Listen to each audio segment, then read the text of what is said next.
نحمده ونصلي على رسوله الكريم اما بعد فقد قال الله تبارك وتعالى كما ورد في سورة الجمعة اعوذ بالله من الشيطان الرجيم بسم الله الرحمن الرحيم يسبح لله ما في السماوات وما في الأرض الملك القدوس العزيز الحكيم هو الذي بعث في الأميين رسولا منهم يتلو عليهم آياته ويزكيهم ويعلمهم الكتاب والحكمة وإن كانوا من قبل لفي ضلال مبين صدق الله العظيم رب اشرح لي صدري ويسر لي امری واحلل عقدۃ من لسانی یفقہوا قولی اللهم ربنا الہمنا رشدنا واعذنا من شرور انفسنا اللهم ارنا الحق حقا وارزقنا اتباعه وارنا الباطل باطلا وارزقنا اجتنابه اللهم صل على عبدك ونبيك ورسولك وحبيبك وخليلك محمد وبارك وسلم وبارك على جميع الانبیاء والمرسلین وعلى ملائکتک المقربین وعلى عبادک الصالحین وعلینا معهم یا ارحم الراحمین آمین یا رب العالمین۔ معزز حاضرین اور محترم خواتین، سیرت خیر الانام پر میری یہ تیسری گفتگو ہے، اس کا عنوان ذرا اچھی طرح نوٹ کر لیجیے۔ اسلامی انقلاب کے لیے مردان کار کی فراہمی۔ انقلاب مرد لائیں گے نا، رجال، مردان کار کہاں سے آئے؟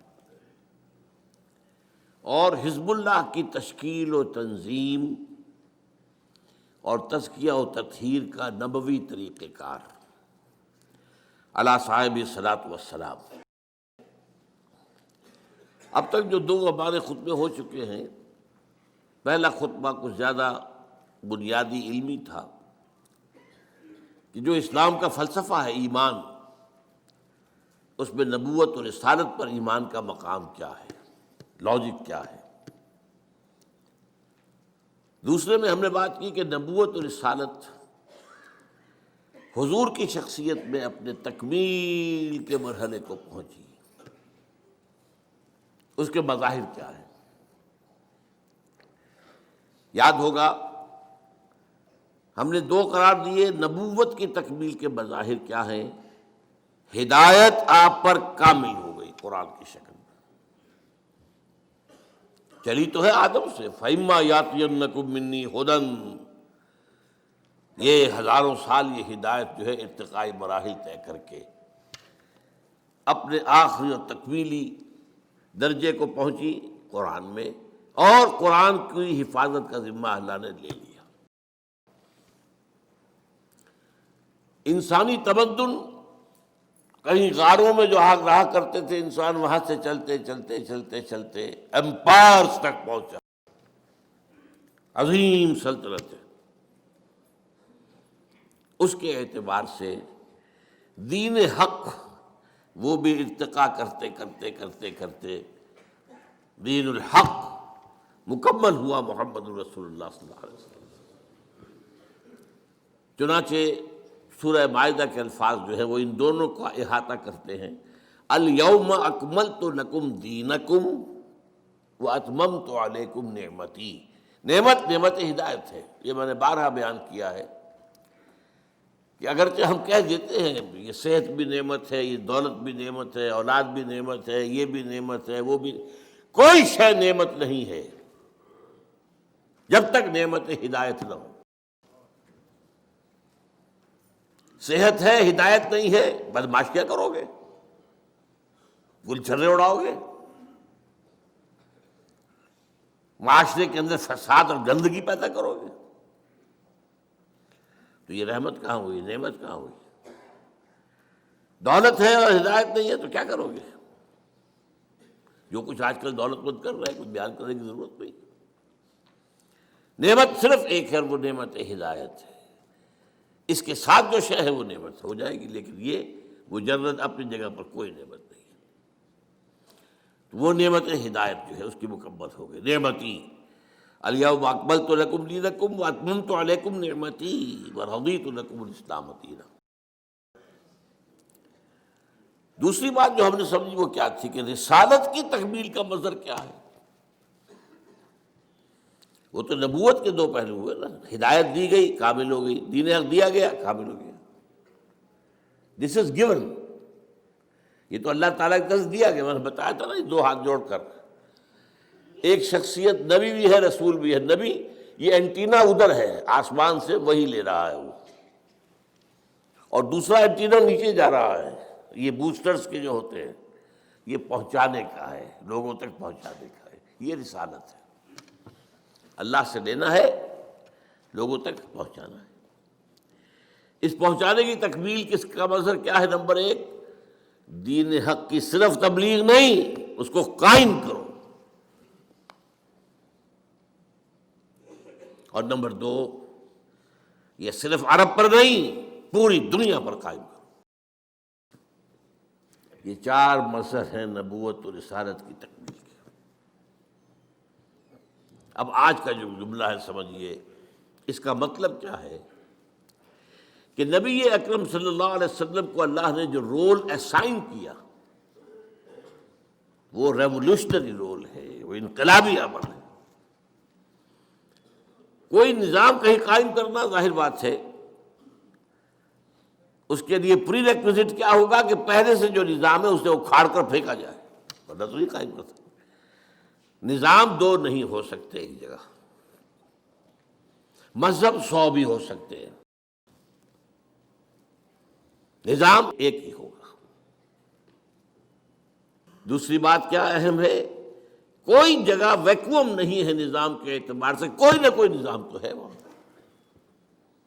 بادشاہت کا نظام ہے، جمہوریت کا نظام ہے، سرمایہ داری کا نظام ہے، کمیونزم کا نظام ہے، قبائلی نظام ہے، وہ اور جو جاگیرداری نظام ہے، کوئی نہ کوئی نظام تو ہے، فوجی نظام ہے۔ تو دو باتیں، کوئی جگہ ایسی نہیں جہاں کوئی نظام نہ ہو، اور کسی جگہ پر بھی نیا نظام لانے کے لیے پہلے نظام کو اکھاڑ کر پھینکنا ضروری ہے۔ اسی کا نام ریولوشن ہے۔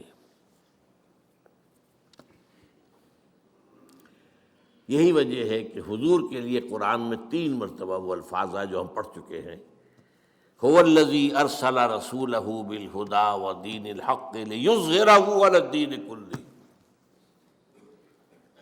باقی حیثیتیں حضور کی اور باقی انبیاء کی مشترک ہے، سب بشیر بھی ہیں، سب نذیر بھی ہیں، سب داعی اللہ بھی ہیں، سب اپنے اپنے مقام پر سراج منیر بھی ہیں، سب شاہد بھی ہیں۔ انا ارسلنا الیکم رسولا شاہدا علیکم کما ارسلنا الی فرعون رسولا۔ یا ایھا النبی انا ارسلناک شاہدا ومبشرا ونذیرا وداعیا الی اللہ باذنہ وسراجا منیرا۔ یہ حیثیت مشترک، لیکن یہ تنہا منفرد 3 دفعہ حضور کے لیے اور 1 دفعہ بھی کسی اور کے لیے نہیں۔ وہی ہے اللہ جس نے بھیجا اپنے رسول کو الہدا دے کر، دین حق دے کر، تاکہ غالب کرے اسے پورے کے پورے نظام پر۔ اب میں آپ کو بتا چکا ہوں، اس آیت کو شاہ ولی اللہ دہلوی نے کہا ہے یہ پورے قرآن کا عمود ہے۔ قرآن سمجھ میں نہیں آئے گا جب تک یہ آیت نہیں سمجھو گے، اور میری کوئی حیثیت نہیں، لیکن میں ایک بات عرض کر رہا ہوں، سیرت ہرگز سمجھ میں نہیں آئے گی جب تک کہ یہ آیت نہیں سمجھے گی۔ گویا کہ شاہ ولی اللہ کے نزدیک یہ قرآن کا عمود، میرے نزدیک یہ سیرت کی کلید ہے۔ پھر یہ کہ جو یہاں پر بیان ہوا ہے جن الفاظ میں، کے لیے 6 مختلف اصطلاحات قرآن میں آئی ہیں۔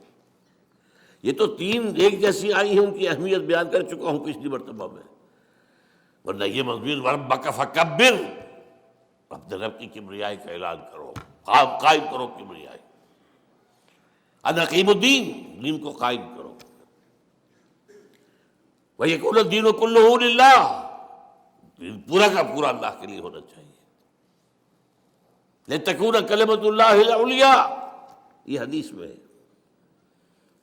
تو یہاں بہت سے انداز میں بات سمجھائی گئی ہے، اور افسوس یہ ہوتا ہے جب یہ میں سوچتا ہوں یہی وہ شے ہے جو امت بھول گئی، قطعاً بھول گئی، بالکل بھول گئی۔ نماز روزہ یاد ہے، نماز و روزہ و قربانی و حج یہ سب باقی ہیں، تو باقی نہیں، تکبیر رب نہیں۔ اب آئیے اس بات پر، انقلاب کسے کہتے ہیں؟ It's very important. دیکھیے ویسے تو یہ انقلاب کا لفظ کسی بھی شے کے ساتھ لگا دیں، علمی انقلاب، صنعتی انقلاب، اسی طریقے سے کلچرل ریولوشن، بے شمار۔ لیکن اصل میں انقلاب جس سے کہ ہم بحث کر رہے ہیں، اور جو کہ پولیٹیکل سائنس میں انقلاب کہلاتا ہے، وہ کیا ہے؟ انسان کی اجتماعی زندگی کے 3 پہلوؤں میں سے کم از کم کسی ایک میں بنیادی تبدیلی۔ انقلاب کے لفظی معنی تبدیلی، لیکن انسان کی اجتماعی زندگی کے 3 پہلو، اب یہ سمجھیے 3 پہلو کون سے؟ اجتماعی زندگی کا ایک رخ کیا ہے؟ سیاسی،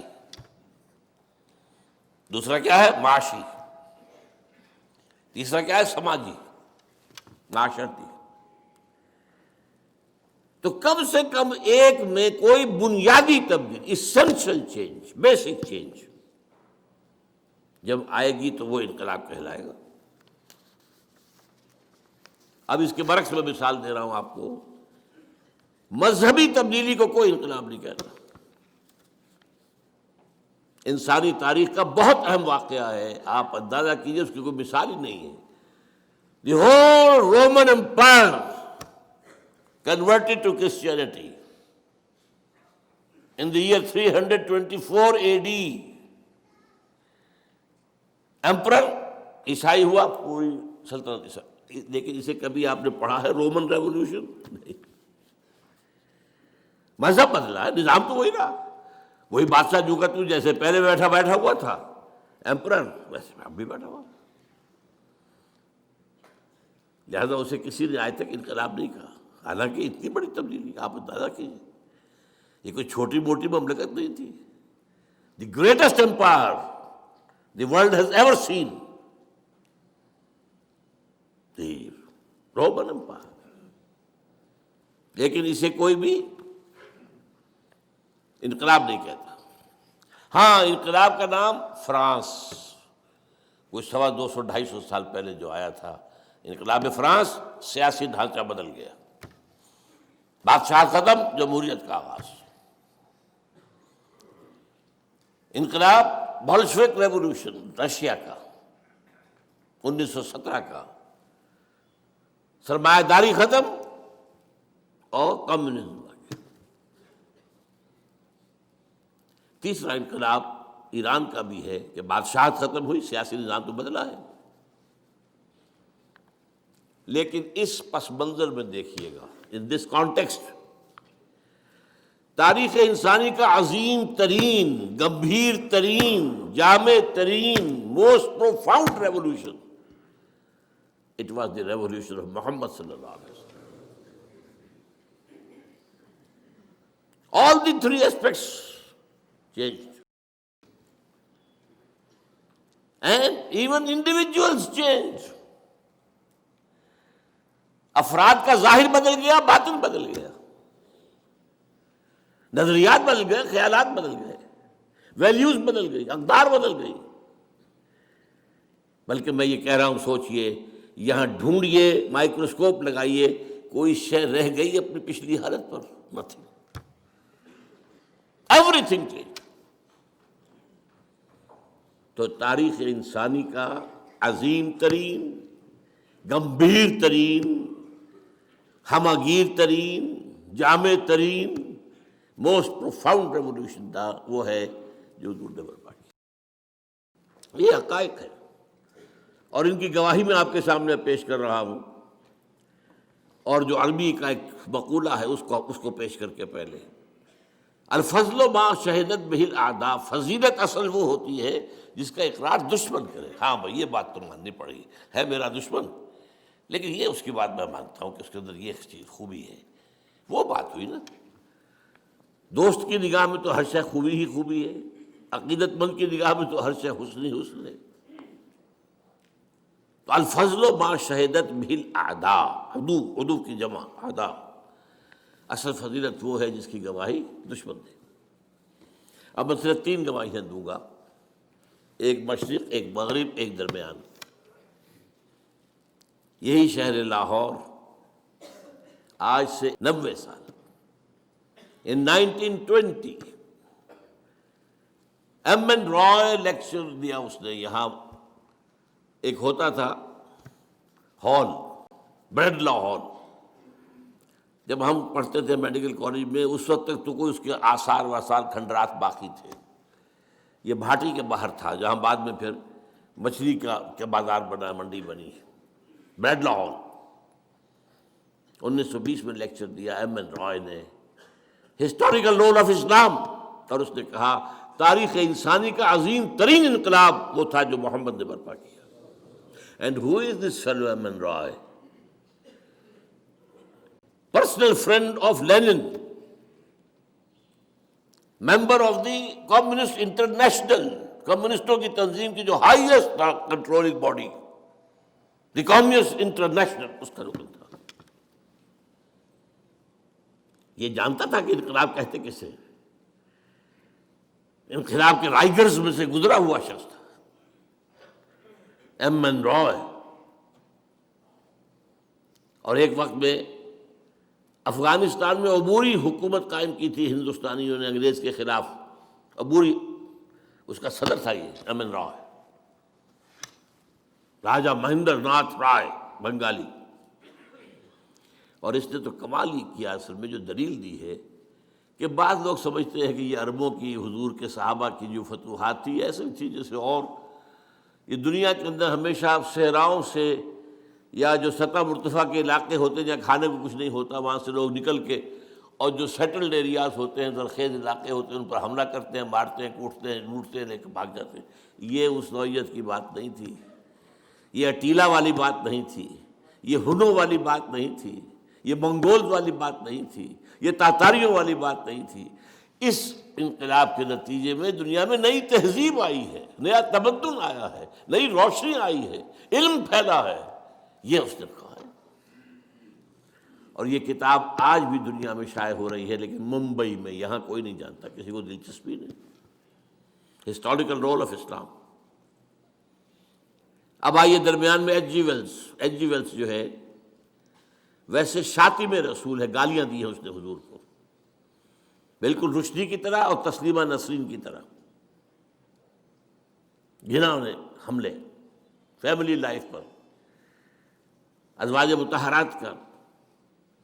لیکن اس کی دو کتابیں ہیں بہت اہم ہیں ویسے، تاریخ عالم پر، A Short History of the World and A Concise history of the world.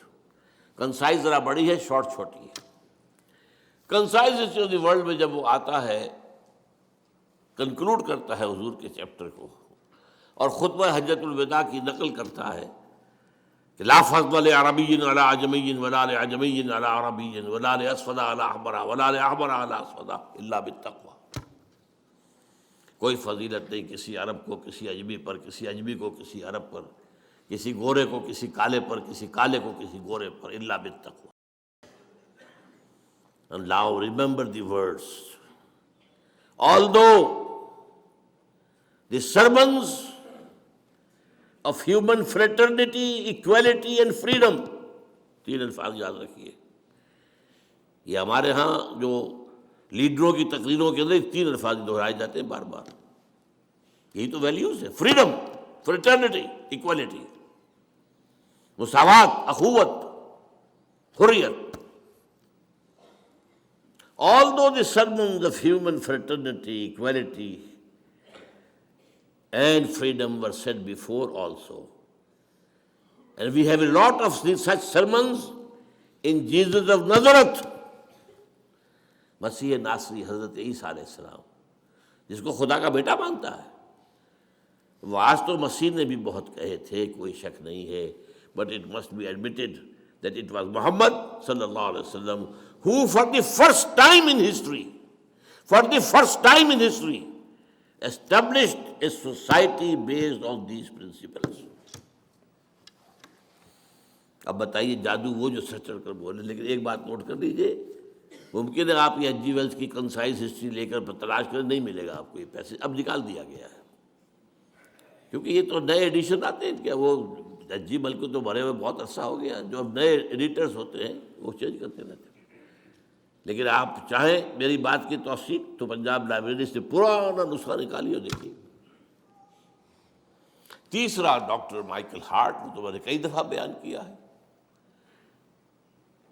a selection and gradation of the 100 most influential personalities of human history. تاریخ انسانی کا دھارا بہہ رہا ہے, کچھ عرصے کے بعد اس کا کوئی رخ مڑ گیا. کس نے موڑا؟ کسی آدمی نے موڑا, کسی فلسفی نے, کسی انقلابی نے. خود تو نہیں مڑتا, پھر دیکھا پھر مڑ گیا, پھر مڑا. یہ جو تاریخ کے دھارے کے رخ کو موڑنے والے ہیں, پہلے سلیکٹ کر لیا گیا, یہ ہے, یہ ہے, یہ ہے, یہ ہے, یہ 100. ان میں گریڈیشن, پہلے سب سے زیادہ کس نے موڑا, پھر کس نے, پھر کس نے, پھر کس نے. A selection and gradation of the 100 most influential personalities of human history. اور وہ لاتا ہے حضور کو نمبر 1. عیسائی ہے, حضرت عیسیٰ کو لے گیا نمبر 3 پر. بیچ میں لایا نیوٹن کو, سائنس کا. یوں سمجھیے کہ جدید فزکس کا بابا آدم, اس لیے کہ ساری ٹیکنالوجی اور سائنس کی ترقی تو وہاں سے ہے. اور کہتا ہے naturally I O an explanation, مجھے اس کی وجہ بیان کرنی پڑے گی کہ میں نمبر 1 پر لے آیا محمد کو صلی اللہ علیہ وسلم, عیسیٰ 3 پر, 50ویں پہ حضرت عمر کو بھی لے کے آیا بس. لیکن کہتا ہے مجھے تو وجہ بیان کرے, this is because he is the only person supremely successful in both the religious and the secular fields. یہ اس لیے ہے کہ ایک ہی شخص ہے تھا پوری تاریخ میں جو انسانی زندگی کے دونوں میدانوں میں یکساں اور انتہائی اونچا ہے. اور یہ آج کا کانسیپٹ ہے کہ زندگی کے 2 حصے ہیں, ایک سیکولر لائف ہے اور ایک مذہبی زندگی. مذہبی زندگی میں آپ آزاد ہیں, آپ کتے کو پوجیں, بلی کو پوجیں, کسی کو پوجیں, اعلیٰ تناسل کو پوجیں, جو چاہے پوجیں, یو کین ڈو. ایک خدا کو مانو, 2 کو مانے, 10 کو مانے, 1000 کو مانے, کسی کو نہ مانے. یہ ریلیجن آزادی ہے آپ کو بھائی. لیکن ایک ہے سیاست, ریاست, قوم, ملک, قانون, ایک یہ. وہ کہتا ہے جتنے بڑے آدمی نظر آئے مجھے, وہ یا ادھر اونچا ہے تو ادھر کچھ بھی نہیں, ادھر ٹھکنا سا ہے, بونا سا ہے, ادھر اونچا ہے تو ادھر کچھ نہیں. اب عیسیٰ ہے, کتنا بڑا مذہب ہے, حکومت و ریاست میں کوئی ایک دخل ہی نہیں, قدم نہیں رکھا. گوتم بدھ کتنا بڑا, حکومت و ریاست 0. سکندر اعظم بہت بڑا فاتح, اخلاق اور روحانیت میں 0 نہیں, مائنس ویلیو. یہی ہوگا نا. تو یہ ہے, میں نے 3 گواہیاں آپ کے سامنے پیش کی ہیں. اب اگلا پوائنٹ ہے میرا, انقلاب برپا کرنا نہایت مشکل کام. یہ کھیل نہیں ہے, یہ کوئی ہابی نہیں ہے. دی موسٹ ڈیفیکلٹ ورک نظام کو بدلنا ہے. اس کی وجہ کیا ہے دیکھیے, ایک ہوتی ہے دعوت, تبلیغ, مشنری ورک ہو رہا ہے, ہمارے تبلیغی بھائی گھوم رہے ہیں, بسترے اٹھائے ہوئے ہیں, کہاں کہاں جا رہے ہیں, راتوں کو مسجدوں میں سو رہے ہیں. دعوت اور تبلیغ میں بھی محنت تو ہے, مشقت تو ہے, جان و مال کا خطرہ نہیں ہے.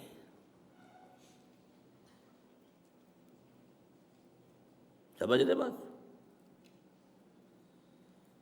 زیادہ یہ ہے کوئی گالی دے دے گا, کوئی پاگل کہہ دے گا, بس. جان اور مال, جس کو ہو جان و دل عزیز اس کی گلی میں جائے کیوں. تو محنت مشقت اپنی جگہ ہے, تکلیفیں اٹھاتے ہیں وہ, کیا اس میں کیا شک ہے.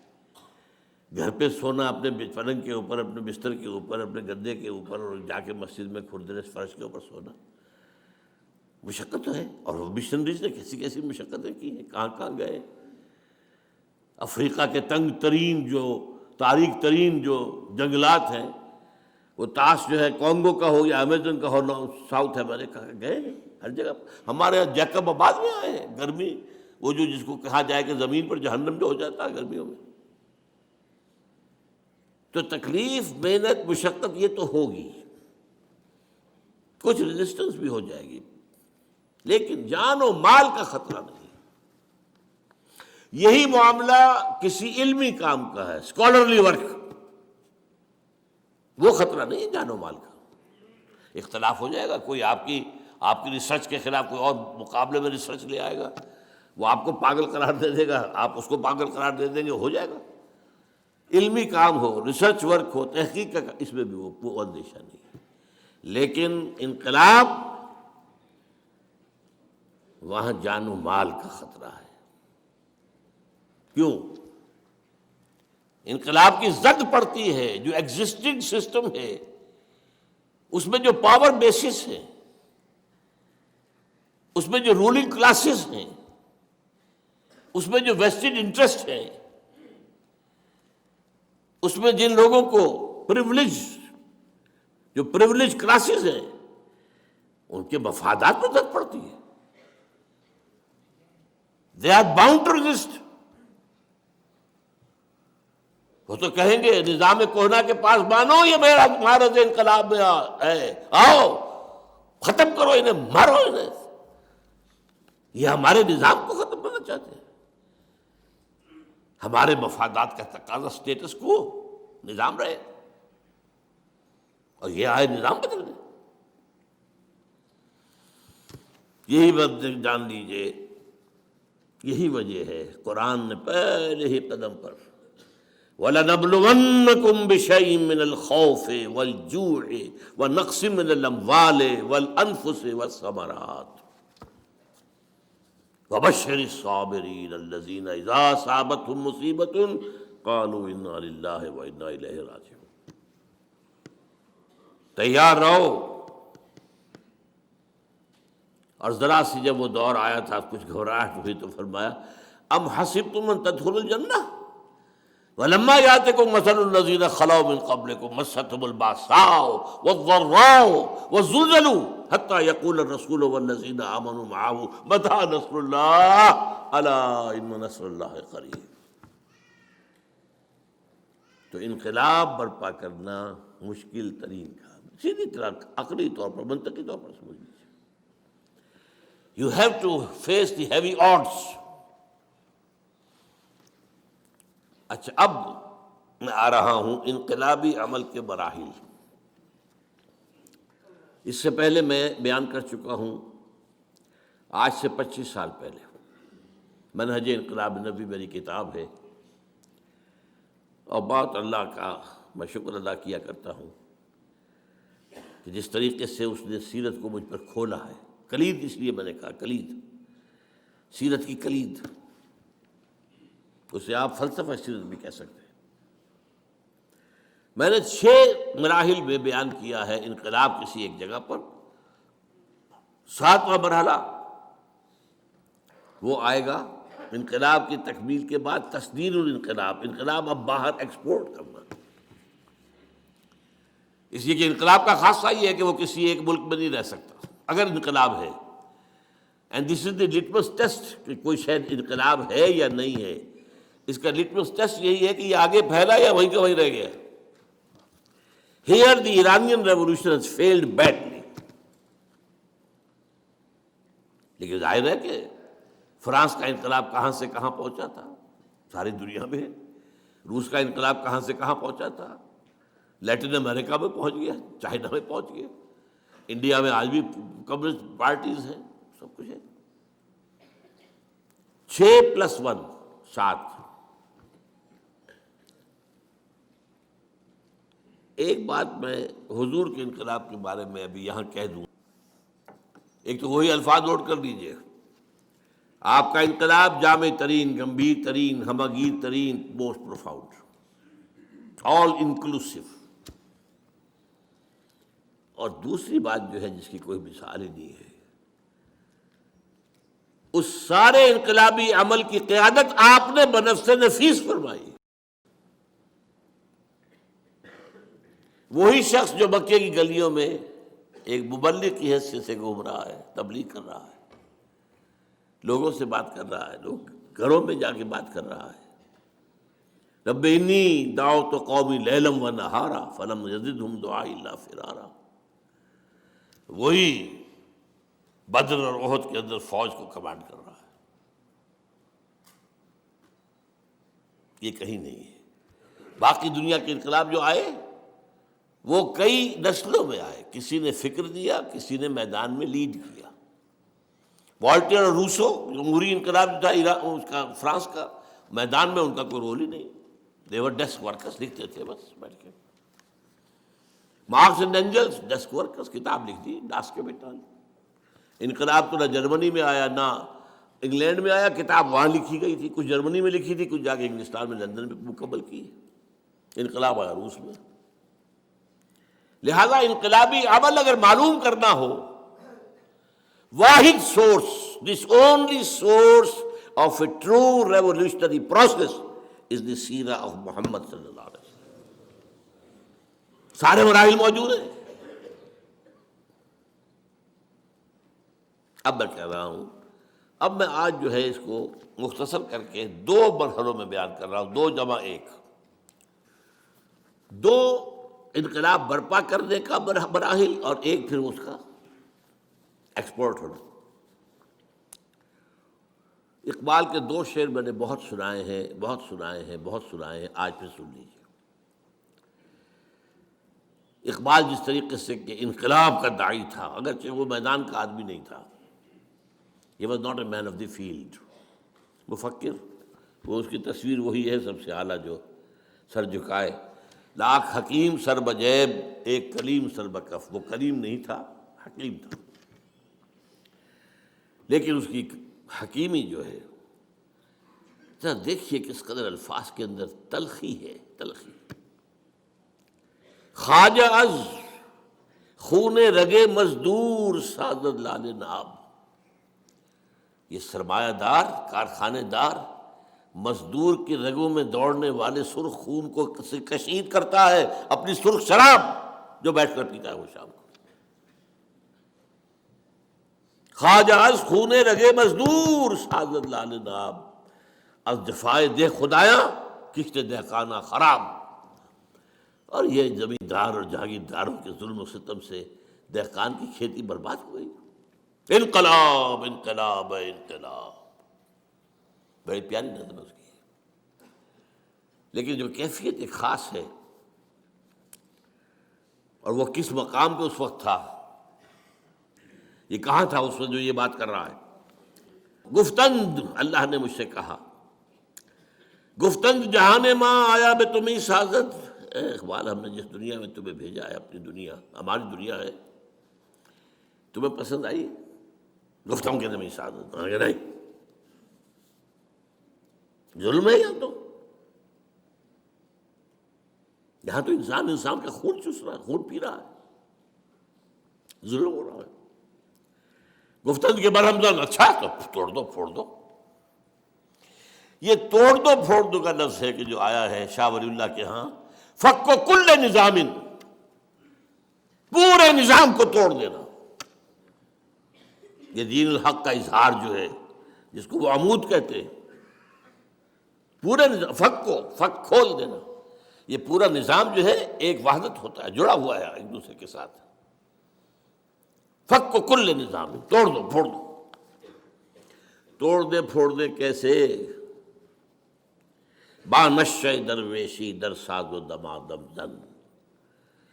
پہلے تو ذرا درویشی کے ساتھ سازگاری اختیار کرو. دعوت ہے، تبلیغ ہے، انذار ہے، تبشیر ہے، وعظ ہے، نصیحت ہے، اپیل ہے، دلیل ہے. کوئی پاگل کہہ دے سب کرو، کوئی کہہ دے شاعر ہے تو سب کرو، کوئی کہہ دے کہ یہ جھوٹ بول رہا ہے تو سب کرو، کسی کو جواب مت دو. تم پر پتھراؤ کیا جائے تو تم پھول پیش کرو، تمہیں گالیاں دی جائیں تو تم دعائیں دو، درویشی درویشی درویشی۔ یہ 12 برس حضور کے درویشی کے ہیں مکے کے۔ بانشہ درویشی در ساز و دمادم زن دمادم زن دمادم زن، لگے رہو لگے رہو لگے رہو لگے۔ چوں پختہ شوی خود را بر سلطنت جم زن، جب تیار ہو جاؤ تو پھر اپنے آپ کو سلطنت جم پر دے مارو، ٹکرا دو۔ تو 2 مرحلے ہیں۔ پہلے مرحلے کا نام ہے ایک جماعت کی تیاری، اے ٹرولی ریولیوشنری پارٹی، جو اسلامی کانٹیکسٹ میں کہلائے گی حزب اللہ، اللہ کی پارٹی۔ اور دوسرے کانٹیکسٹ، دوسرے تصادم، ٹکرا دو۔ اب میں پہلا مرحلہ لے رہا ہوں آج، جو میرا آج کا اصل موضوع ہے۔ میں نے کہا تھا نا، عنوان کیا تھا؟ مردان کار کی فراہمی اور حزب اللہ کی تشکیل و تنظیم و تزکیہ و تطہیر کا نبوی طریقہ کار۔ دیکھیے، پھر میں لفظ استعمال کر رہا ہوں، جماعت سازی خاص طور پر نظریات کی بنیاد پر مشکل ترین کام ہے دنیا کا۔ قومی سطح پر جماعت بنا لینا بہت آسان کام ہے، سیاسی سطح پر جماعت بنا لینا بہت آسان کام ہے، رفاہی کام کے لیے جماعت بنا لینا بہت آسان کام ہے، علمی کام کے لیے جماعت بنا لینا بہت آسان کام ہے، لیکن نظریاتی سطح پر انقلاب کے لیے جماعت بنانا اس سے زیادہ مشکل کام کوئی نہیں۔ یہ مشکل اس کے اندر 2 طرح کی آتی ہے۔ لوگوں کی مزاج مختلف، ذوق مختلف، ذہنی سطح مختلف، سمجھ کا اور فہم کی گہرائی مختلف، ان سب کو جوڑنا ایک حیوانوں کا غلہ ہو۔ آپ نے دیکھا ہوگا پٹھان لوگ جو ہیں کاغان واغان سے، ضلع غازی خان سے کئی 100 بھیڑوں بکریوں کا غلہ چلا آ رہا ہے، ایک کتا ہوتا ہے ساتھ، ایک جو لے کے چل رہا لاٹھی اس کے ہاتھ میں ہے، اور ایک کتا، وہ کتا ادھر سے کوئی ذرا ادھر گیا ادھر سب ٹھیک رہتا۔ یہ انسانوں کا غلہ جو ہے بنانا، ان میں سے تو ہر ایک جو ہے سقراط بقراط ہے، ہر ایک کا اپنا فہم ہے، اپنی سوچ ہے، اپنے نظریات ہیں۔ اور دوسری بات جو اس سے بھی مشکل ہے، ہر ایک کے اندر کوئی سچی یا جھوٹی خودی ہے، سچی بھی ہو سکتی ہے اور خامخواہ پھرنے خواہ بنے ہوئے بھی ہوتے ہیں۔ یہ بڑا پیارا شعر سنا رہا ہوں آپ کو، بقدر پیمانہ تخیل سرور ہر شے میں ہے خودی کا، ہر چیز میں، میری خودی، میرا خیال، میرا نظریہ، جناب میرا نظریہ یہ ہے۔ بقدر پیمانہ تخیل سرور، سرور ہے، یہ نشہ ہے، سرور ہر شے میں ہے خودی کا، اگر نہ ہو یہ فریب پہم تو دم نکل جائے آدمی کا۔ اگر یہ فریب جو ہمیں ہے، میں اور میں میرا، تو آدمی زندہ نہیں رہے گا۔ بہرحال یہ وہ رکاوٹیں ہیں جن کو آپ کو سرپاس کر کے، کراس کر کے انقلابی جماعت بنانی ہے۔ انقلابی جماعت کے لوازم کیا ہے؟ 5 دن لیجیے۔ نمبر 1، کامل نظریاتی ہم آہنگی، نمبر 1۔ فکر، سوچ، نظریات، خیالات، پھر ان کا صغرا کبرا، ہم آہنگی یہ نہیں ہوگی تو انقلابی جماعت نہیں بن سکتی۔ نمبر 2، سوائے انقلاب کی آرزو کے کوئی آرزو دل میں نہ رہ جائے۔ یہ میں زور دے کر کہہ رہا ہوں. جھانکو اپنے سینوں کے اندر، کہیں کوئی اور وہاں پر بتخانہ تو آباد نہیں ہے، کوئی اپنی لیڈری کا سودا تو نہیں ہے، کوئی حکومت حاصل کرنے کا معاملہ تو نہیں ہے. شہادت ہے مطلوب و مقصود مومن، نہ مال غنیمت نہ کشور کشائی. کہیں نمایاں ہونے کا جذبہ تو نہیں ہے، کہیں شہرت کے حصول کی آرزو تو نہیں ہے. سینے اور دل کا ہر آرزو سے پاک ہو جانا بہت مشکل کام ہے، بہت مشکل کام ہے. یہ محمد نے کیا ہے صلی اللہ علیہ وسلم. اب حضرت علی کا واقعہ جو آپ نے سنا ہے، کافر سے مقابلہ ہوا ہے، کافر کو زیر کر لیا ہے، اس کے سینے پر سوار ہیں، خنجر بھونکنے والے ہیں، وہ منہ پر تھوک دیتا تو چھوڑ کر کھڑے ہو گئے. حیران ہے وہ. I have added insult to injury.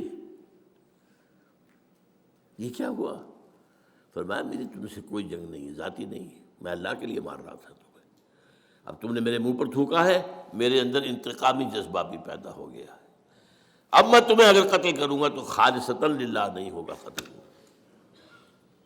جنگ کی حالت میں جہاں تو یہ ہے کہ یا مرو یا مارو، ایک لمحے کا ادھر سے ادھر ہو جانا، یا ادھر یا ادھر. لیکن یہ انٹراسپیکشن، اپنے اندر جھانکنا، اس وقت بھی، اس حال میں بھی اپنی نیت کو پیش نظر رکھنا. نمبر 3،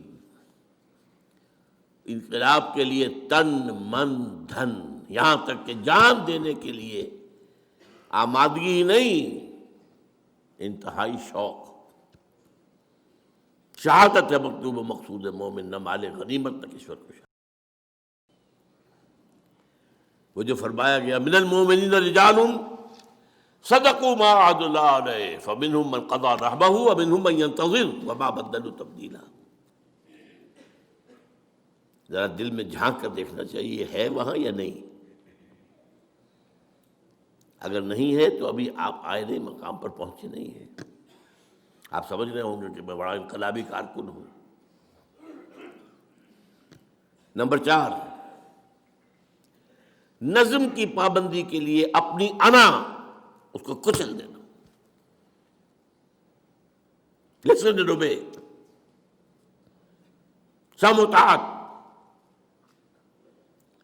اور 5ویں، انتہائی مضبوط نظریاتی عصبیت، یعنی جذباتی وابستگی. یہ میرا بھائی ہے، یہ انقلابی کارکن ہے، میرا حقیقی بھائی ادھر ہے، یہ ہے میرا بھائی. یہ عصبیت، نظریاتی عصبیت. یہ 5 جب تک، جس کو کہ آپ کو معلوم ہے کمیونسٹ میں کیا کہتے ہیں، کامریڈ. یہ کامریڈ کا رشتہ جو ہے یہ بھائی بہن کے رشتے سے صرف بہت اونچا. اگر نہ ہو تو انقلاب برپا نہیں ہوگا. These are the 5 prerequisites. ہدف، یہ لوازم پیدا کرنے ہوں گے کسی انقلابی جماعت کے اندر. اب اس میں ذرا اس خاکے میں تھوڑا سا رنگ بھر دوں دینی. نظریاتی ہم آہنگی کا مطلب توحید پر یقین کامل. اسلامی انقلاب کا نظریہ جو ہے، انقلابی نظریہ، وہ توحید ہے. لیکن توحید جسے آپ توحید سمجھتے ہیں وہ توحید نہیں. آپ کی توحید ایک عقیدہ ہے، اور حقیقی توحید ایک انقلابی نظریہ ہے. اس کے 3 اسپیکٹس ہیں. وہ جو میں نے کہا تھا، انقلابی نظریہ وہ ہے جو ایگزسٹنگ کلیکٹیو سسٹم کے جو مختلف جڑیں ہیں ان کے جڑوں کے اوپر تیشہ بن کر گرے. سیاسی سطح پر ان الحکم الا للہ، حاکمیت فقط اللہ کی. انسانی حاکمیت کفر، شرک، بدترین شرک، بدترین کفر، چاہے انڈیویجول ہو اور چاہے کلیکٹیو ہو۔ سروری زیبا فقط اس ذات بے ہمتا کو ہے، حکمراں ہے ایک وہی باقی بتان آزری۔ یہ سیاست ہے، معیشت، ملکیت کا حق، ملکیت تامہ، ملکیت کاملہ صرف اس کا ہے۔ جو کچھ ہے اس کی ملکیت ہے، تمہاری نہیں ہے، تمہارے پاس امانت ہے۔ حاکمیت اللہ کے لیے، تمہارے لیے خلافت، ملکیت اللہ کے لیے، تمہارے لیے امانت۔ این امانت چند روزہ نزدماست، در حقیقت مالک ہر شے خداست۔ یہ تو شیخ سعدی کہہ گئے، کتنے پہلے کہہ گئے۔ بندہ مومن امین، حق مالک است، اقبال کہتا امین۔ یہ جو حضرت شعیب کی قوم نے کہا تھا، اے شعیب تمہیں کیا ہو گیا، یہ تمہاری نماز جو ہے ہمیں روکتی ہے، ان نفعل فی اموالنا ما نشاء، ہمارا مال ہم جو چاہے کریں، who are you؟ یہ کرو، یہ نہ کرو، یہ غلط ہے اور یہ صحیح ہے۔ اموالنا، ہمارا مال ہے، ان نفعل فی اموالنا ما نشاء، یہ آج کا کیپٹلزم ہے، مال، کیپٹل۔ میں نے تو کسی کی خوش آمد نہیں کی، آ کر سود کے اوپر قرض مجھ سے لے، وہ خود آیا تھا لینے، لیکن نہیں، آپ اپنے مال کے اندر تصرف نہیں کر سکتے اس انداز سے جس کو اللہ نے حرام کیا ہو۔ اور سماجی سطح پر اگرچہ سب سے ہلکا معاملہ ہے، سب سے بڑی شے جو ہوتی ہے مخالفت میں وہ سیاست اور معیشت کا معاملہ ہوتا ہے، لیکن سماجی سطح پر توحید کا تقاضا کیا ہے؟ By birth all human beings are absolutely equal. No one is superior, no one is inferior. یہاں تک کہ یہ بھی نہیں کہ مرد سپیریئر ہے اور عورت انفیریئر، نہیں۔ ایک ہی باپ کے نطفے سے بیٹا بھی ہے، بیٹی بھی ہے، ایک ہی ماں کے رحم میں بیٹا بھی پلا ہے، بیٹی بھی، اللہ کیسے ہو جائے گا؟ وہ ہے انتظامی معاملہ ہے، ایک مرد ایک عورت ایک خاندان کی بنیاد ڈالتے ہیں، تو ایک ادارے میں تو ایک اپر ہینڈ ہوگا، ایک کا۔ کسی بھی انسٹیٹیوشن کے دو ہیڈ نہیں ہو سکتے برابر کے اختیار رکھنے والے۔ مینیجنگ ڈائریکٹر ایک ہوگا، ڈائریکٹر 100 بنا لیں آپ، پرائم منسٹر ایک ہوگا، منسٹر 100 بنا لیں، وہ الگ بات ہے۔ وہ تو ظاہر بات ہے کہ ایک بڑا افسر ہے، ایک اس کے دروازے پر کھڑا ہوا دربان ہے، as human beings they are equal, لیکن اپنی اس حیثیت میں وہ ایکول نہیں۔ یہ انتظامی معاملہ، ورنہ تمام انسان پیدائشی طور پر برابر ہیں۔ جو بھی ان کے اندر فرق ہے وہ ایکوائرڈ کریکٹرز کی وجہ سے ہوگا۔ کسی نے علم زیادہ حاصل کیا، زیادہ عزت ہونی چاہیے، کوئی خادم خلق زیادہ ہے، اس کی زیادہ عزت ہونی چاہیے، کوئی تقویٰ کے اندر، دین کے اندر آگے نکل کے اس کی عزت زیادہ ہونی چاہیے، الا بالتقویٰ۔ ہم نے پیدا کیا انسان کو ایک مرد ایک عورت سے، یا ایھا الناس انا خلقناکم من ذکر و انثی وجعلناکم شعوبا وقبائل لتعارفوا ان اکرمکم عند اللہ اتقاکم۔ اس کا آپ اندازہ نہیں کر سکتے اس ایک بات کے اوپر کتنی بڑی جنگ لڑنی پڑی تھی امریکنوں کو، سول وار۔ وہ کالے غلاموں کو آزاد کرنے کو تیار نہیں تھے، ساؤدرن اسٹیٹس۔ آج بھی کتنی بڑی لعنت ہے ہندوستان کے اندر، کاسٹ سسٹم۔ یہ پیدائشی شودر ہے، میں پیدائشی براہمن ہوں، وہی سی he can't sit with me. حکومت نے ایڑی چوٹی کا زور لگا لیا ہے، لیکن ذرا وہ سیٹیں فکس کرتے ہیں دلت کے لیے اور وہ جا کے ان کی بستیاں جلا دیتے ہیں۔ جتنے فسادات ہندو مسلم فسادات وہاں ہوتے ہیں اس سے کہیں زیادہ ہائی کاسٹ ہندو لو کاسٹ ہندو کا ہوتا ہے۔ پوری پوری بستیاں جلا دیں۔ وہ بستیاں کیا ہوتی ہیں؟ ان کی جھونپڑیاں ہوتی ہیں۔ وہ شودر جو ہے وہاں، دلت جو ہے وہاں کا، یہ دنیا کی سب سے بڑی ڈیموکریسیز کا حال ہے۔ یہ امریکہ سے آگے کہاں جائے گا معاملہ ڈیموکریسی کا، اور بھارت سے آگے کہاں جائے گا؟ لیکن سماجی پیدائشی فرق، رنگ کا فرق، اسی لیے عجیب نے کہا نا، وہ فکرے لیے اس نے، لا فضل لعربی علی عجمی ولا لعجمی علی عربی. واحد مطلوب و مقصود کیا ہو. وہاں میں نے کیا کہا تھا؟ انقلاب عام میں نے بات کی تھی، اسلامی نہیں کی تھی. اس میں اسلامی رنگ کیا ہے؟ واحد مقصود و مطلوب اللہ کی رضا، آخرت کی فلاح، بس. Not even revolution. ریولوشن مقصود و مطلوب نہیں ہے، نصب العین نہیں ہے. وہ ہماری زندگی کے اندر جو فرائض ہیں ان میں شامل ہے کہ اس کی جد و جہد کریں. نصب العین اللہ راضی ہو جائے اور آخرت کی فلاح، جہنم سے چھٹکارا مل جائے. اور شہادت ہے مطلوب و مقصود مومن نہ مال غنیمت نہ کشور کشائی. من المؤمنین رجال صدقوا ما عاهدوا اللہ علیہ فمنهم من قضى نحبه ومنهم من ينتظر. وہ لوگ جو ہیں کچھ ہیں جو اپنی نظر گزار چکے، اپنی جان اللہ کی راہ میں دے چکے، سرخرو ہو چکے، وہ تو جنتوں میں ہیں. یستبشرون، خوشیاں منا رہے ہیں. اور باقی منتظر ہیں کب ہماری باری. منتظر ہیں، وما بدلوا تبدیلا. وہ جلدی سے مجھے بچ گئے بڑی بات نہیں، منتظر ہے کب اللہ ہماری باری لے آئے.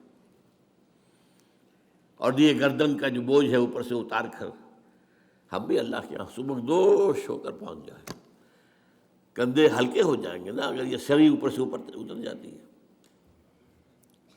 اور پانچواں مواخات باہمی. میں اس کو خاص طور پر آج زور دینا چاہ رہا ہوں.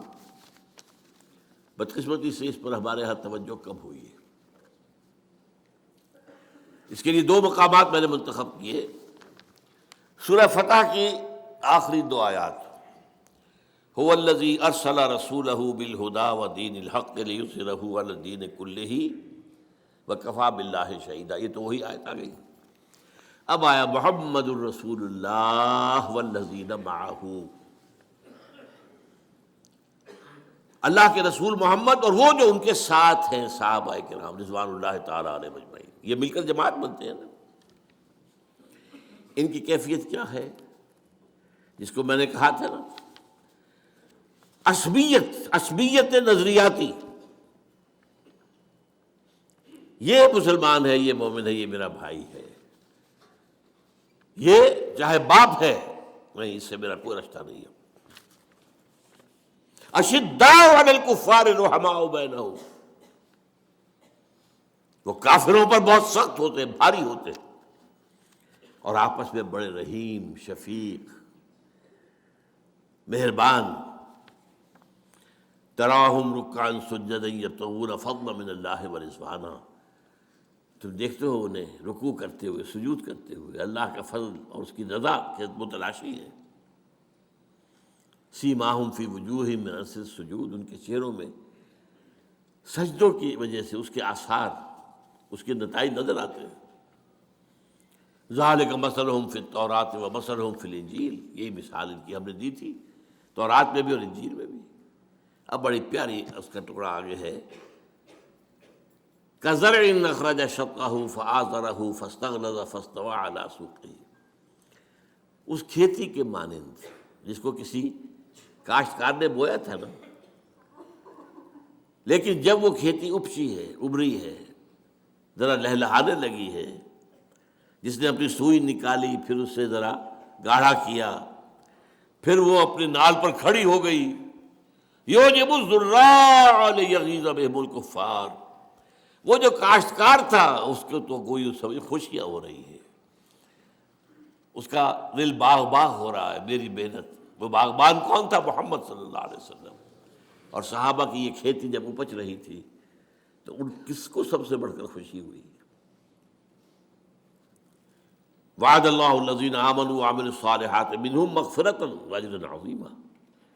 اللہ تعالیٰ نے ان کے سے اجر عظیم کا، مغفرت کا وعدہ کیا ہے. اور یہ مضمون پھر سورہ مائدہ میں آیا ہے. یا ایھا الذین آمنوا من یرتد منکم عن دینہ. اے ایمان والو، اگر تم میں سے کوئی اپنے دین سے پیچھے پھرا، ان تقاضوں کو پورا کرنے سے جی چرا کر پسپائی اختیار کی۔ فسوف یأتی اللہ بقوم، تو اللہ تعالیٰ ایک ایسی قوم لے آئے گا، یحبوہم ویحبونہ، اللہ ان سے محبت کرے گا، وہ اللہ سے محبت کریں گے۔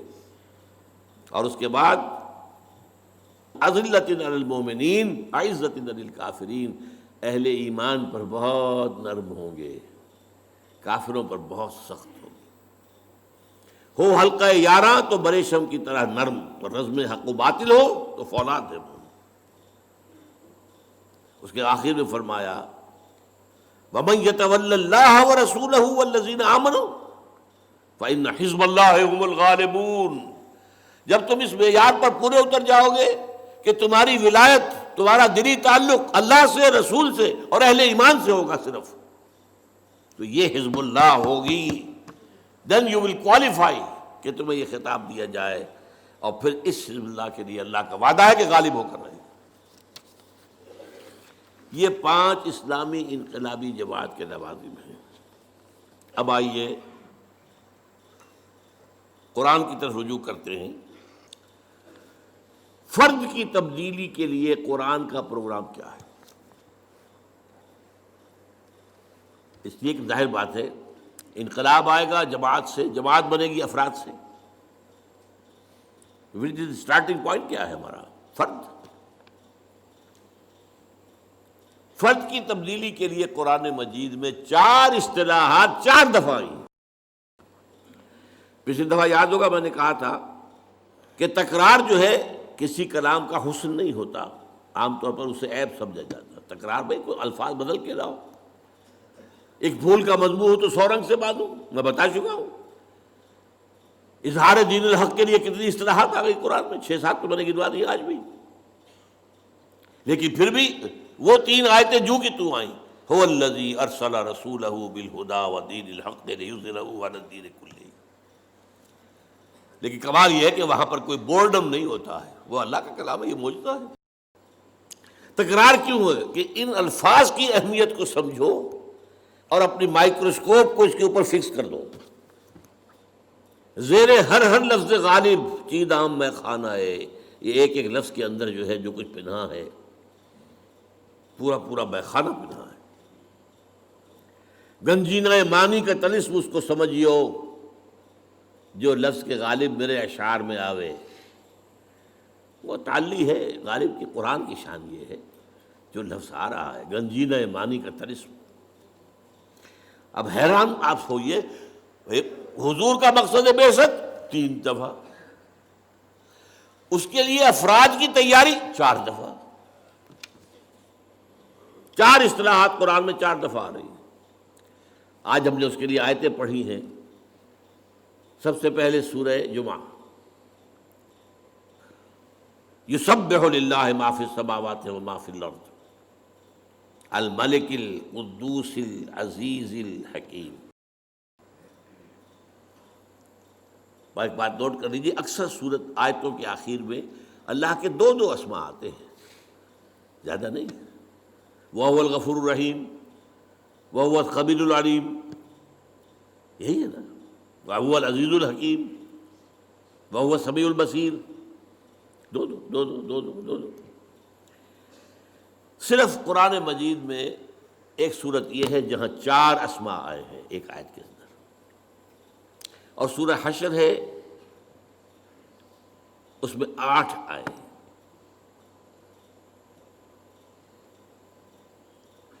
اور سورہ حدید ہے اس میں 4 آئے، هو الاول والآخر والظاہر والباطن۔ حشر میں الملک القدوس السلام المؤمن المہیمن العزیز الجبار المتکبر سبحان اللہ عما یشرکون، هو اللہ الخالق البارئ المصور له الاسماء الحسنى۔ یہاں 4 آئے ہیں۔ یہ جو حسن یہاں ہے آپ کا نوٹ کیجئے گا، 4 آگے الفاظ آ رہے ہیں، وہ سب کی نسبت ان 4 ناموں سے ہے۔ وہ الفاظ کیا ہیں؟ یتلو علیہم آیاتہ، هو الذی بعث فی الامیین رسولا منہم۔ یہ 3 جگہ اور آئے ہیں، ابھی الفاظ وہ بعد میں آپ کو بتاؤں گا۔ یہاں یہ نوٹ کر لیجئے سورہ صف کے ساتھ کتنا گہرا رشتہ ہے، یہ جوڑا ہے سورہ صف سورہ جمعہ۔ سورہ صف کے شروع میں کیا ہے؟ سبح للہ ما فی السماوات و ما فی الارض، اور جمعہ یسبح للہ ما فی السماوات و ما فی الارض۔ ایک میں ماضی آ گیا، ایک میں حال اور مستقبل دونوں آ گئے، زمانے کا احاطہ ہو گیا۔ ما فی السماوات و ما فی الارض، مکان کا احاطہ ہو گیا، کون و مکان۔ اس کی مرکزی آیت هو الذی ارسل رسولہ بالہدی ودین الحق لیظہرہ علی الدین کلہ، اس کی مرکزی آیت هو الذی بعث فی الامیین رسولا منہم یتلو علیہم آیاتہ ویزکیہم ویعلمہم الکتاب والحکمہ۔ اور جو چار نام ہیں اللہ کے، الملک، بادشاہ کا فرمان کو پڑھ کر سنا رہا ہے، یہ ہے یتلو علیہم آیاتہ۔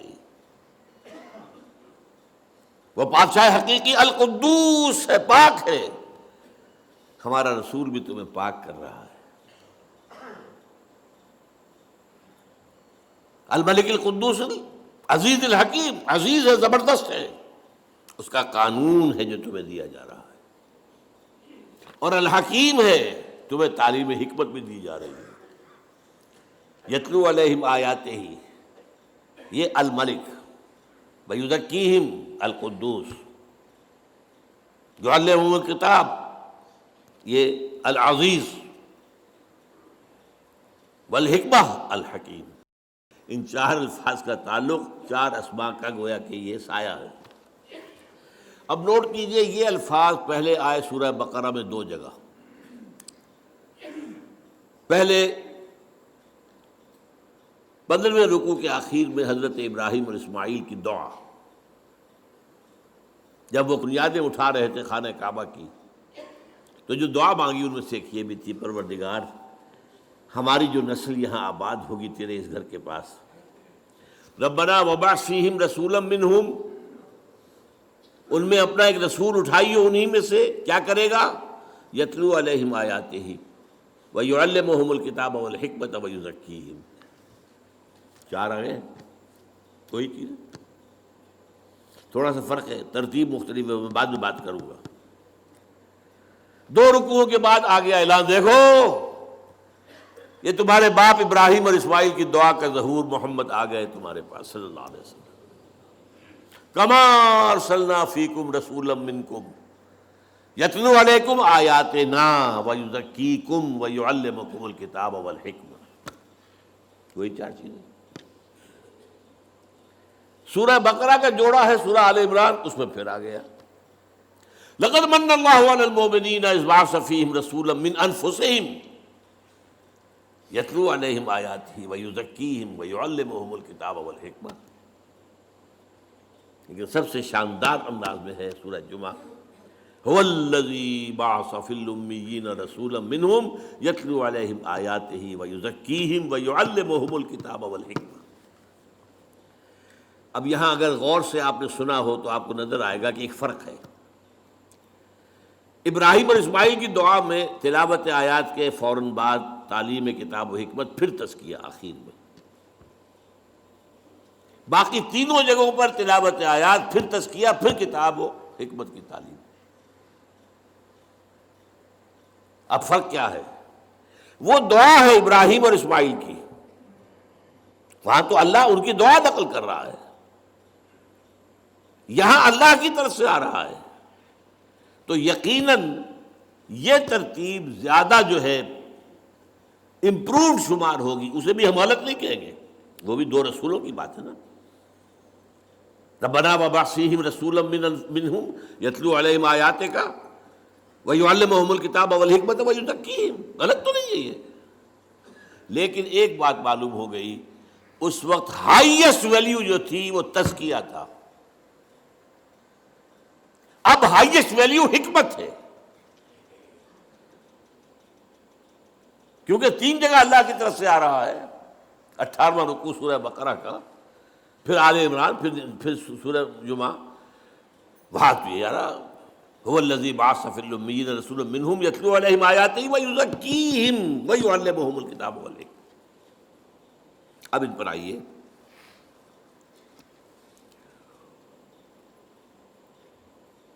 دیکھیے یہ چاروں اصطلاحات جو ہیں ہم نے ہمارے مفسرین نے ان کے اندر مغایرت پیدا کی ہے. یہ ایک ہی شے ہے، ان چاروں کا مرکز محور قرآن ہے. یتلو علیہم آیاتہ، یہ تو سب کو معلوم ہو گیا کہ قرآن ہے، اس میں تو کچھ شک نہیں نا. یعلمہم الکتاب، کتاب قرآن ہے، اس میں کوئی شک نہیں. تزکیہ، یہ بھی قرآن سے علیحدہ شے نہیں ہے. اور حکمت، یہ بھی قرآن سے باہر کی شے نہیں ہے.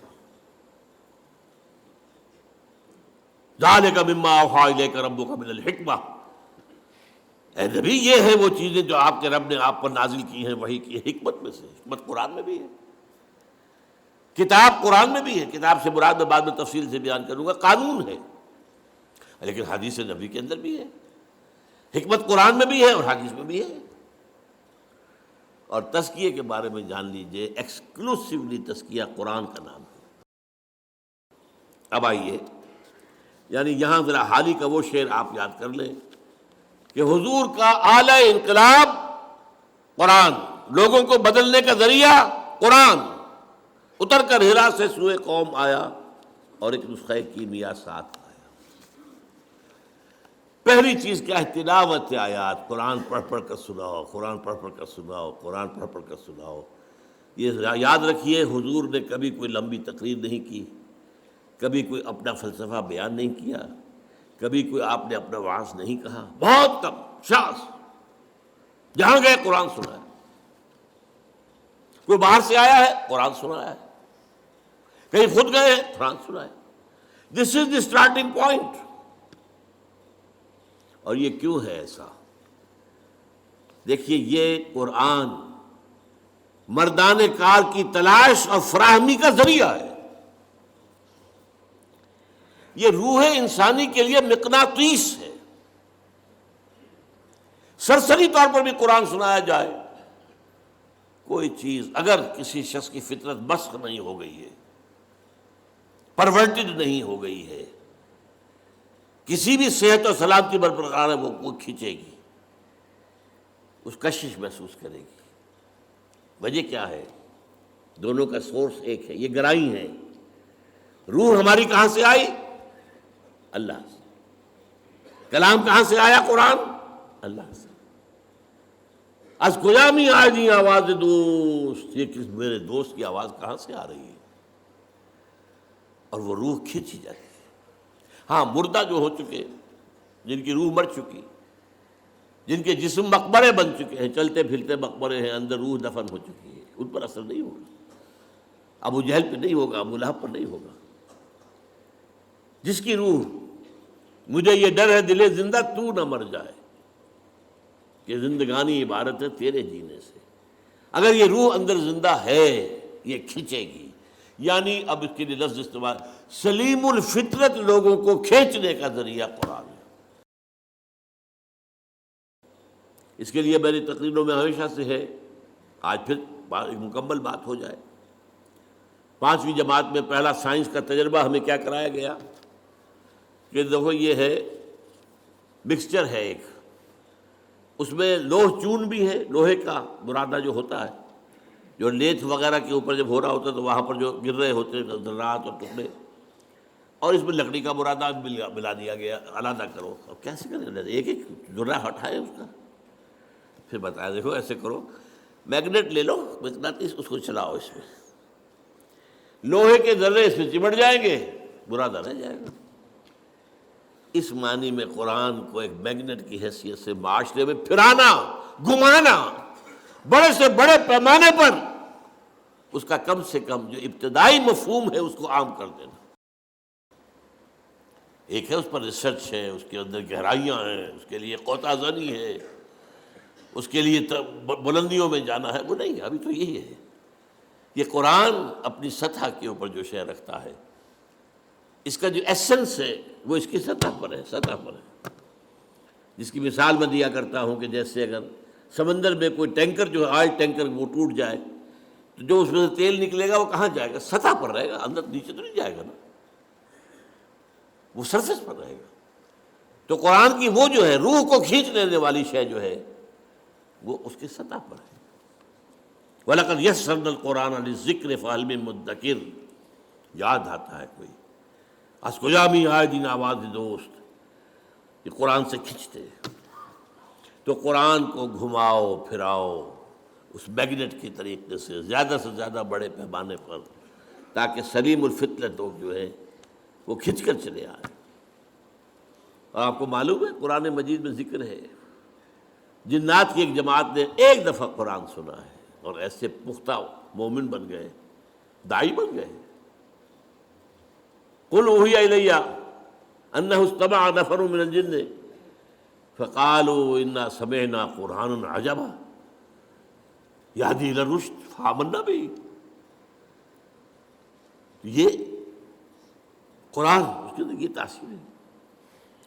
تو یتلو علیہم آیاتہ ہی سے میں نے آپ کے سامنے رکھا، معاشرے میں سے صالح جو فطرت اور سلیم الفطرت لوگ ہیں انہیں کھینچنے کے لیے قرآن کو ذریعہ بنا۔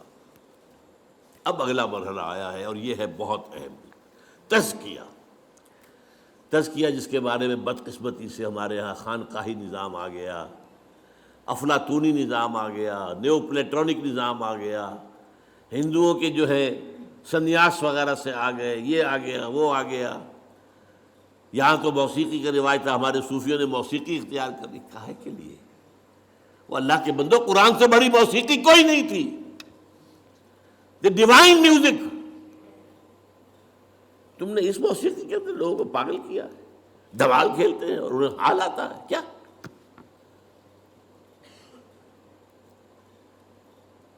تزکیہ کیا ہے تو جان دیجئے۔ یہ جامع ترین اصطلاح ہے، لیکن میں اسے آپ کو 5 حصوں میں تقسیم کر کے بتاؤں گا ابھی۔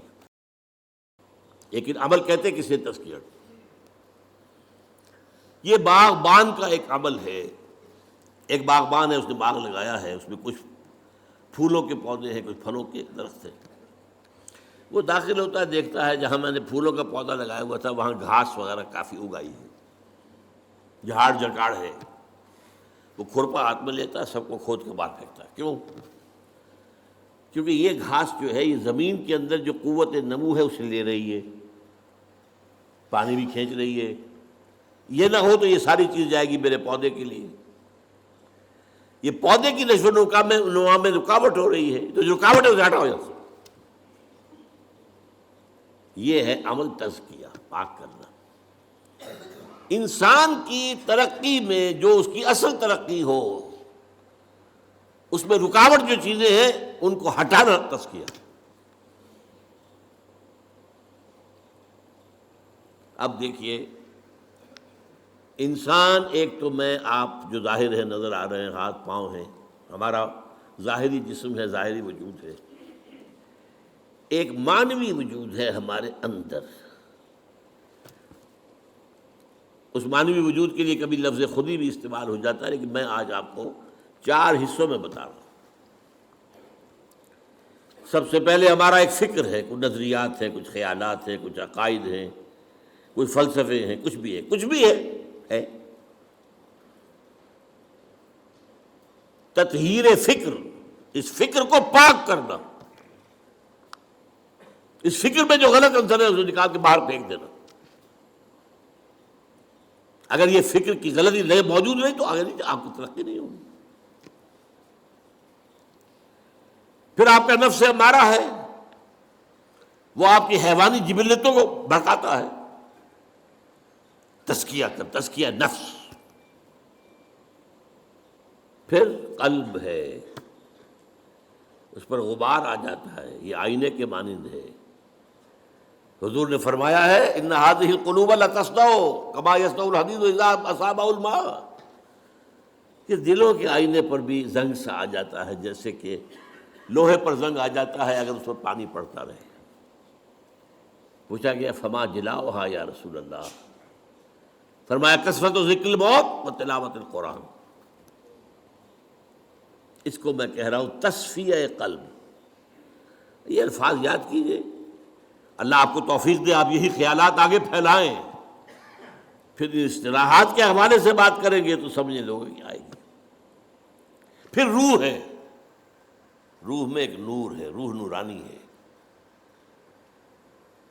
یہ جو بگ بینگ سے پہلے پیدا کی گئی ارواح، میری وہ کتاب میرا خیال ہے کہ اب کچھ دنوں کے بعد آپ لوگ پڑھنے لگیں گے انشاءاللہ، ایجاد و ابداع عالم سے لے کر عالمی نظام خلافت تک، وہ جو روح اور فرشتہ نورانی، وہ جو روح کے اندر نور ہے، تجلیہ روح، جلا دینا اس روشنی کو، بھڑکانا، یہ 4 کام ہے جن کے لیے ایک لفظ قرآن نے تزکیہ استعمال کیا۔ تزکیہ از موسٹ پروفاؤنڈ، اس میں کوئی شک نہیں، لیکن تطہیر فکر نمبر 1، کیونکہ یہ حیوان عاقل ہے، اصل مسئلہ تو فکر کا ہے،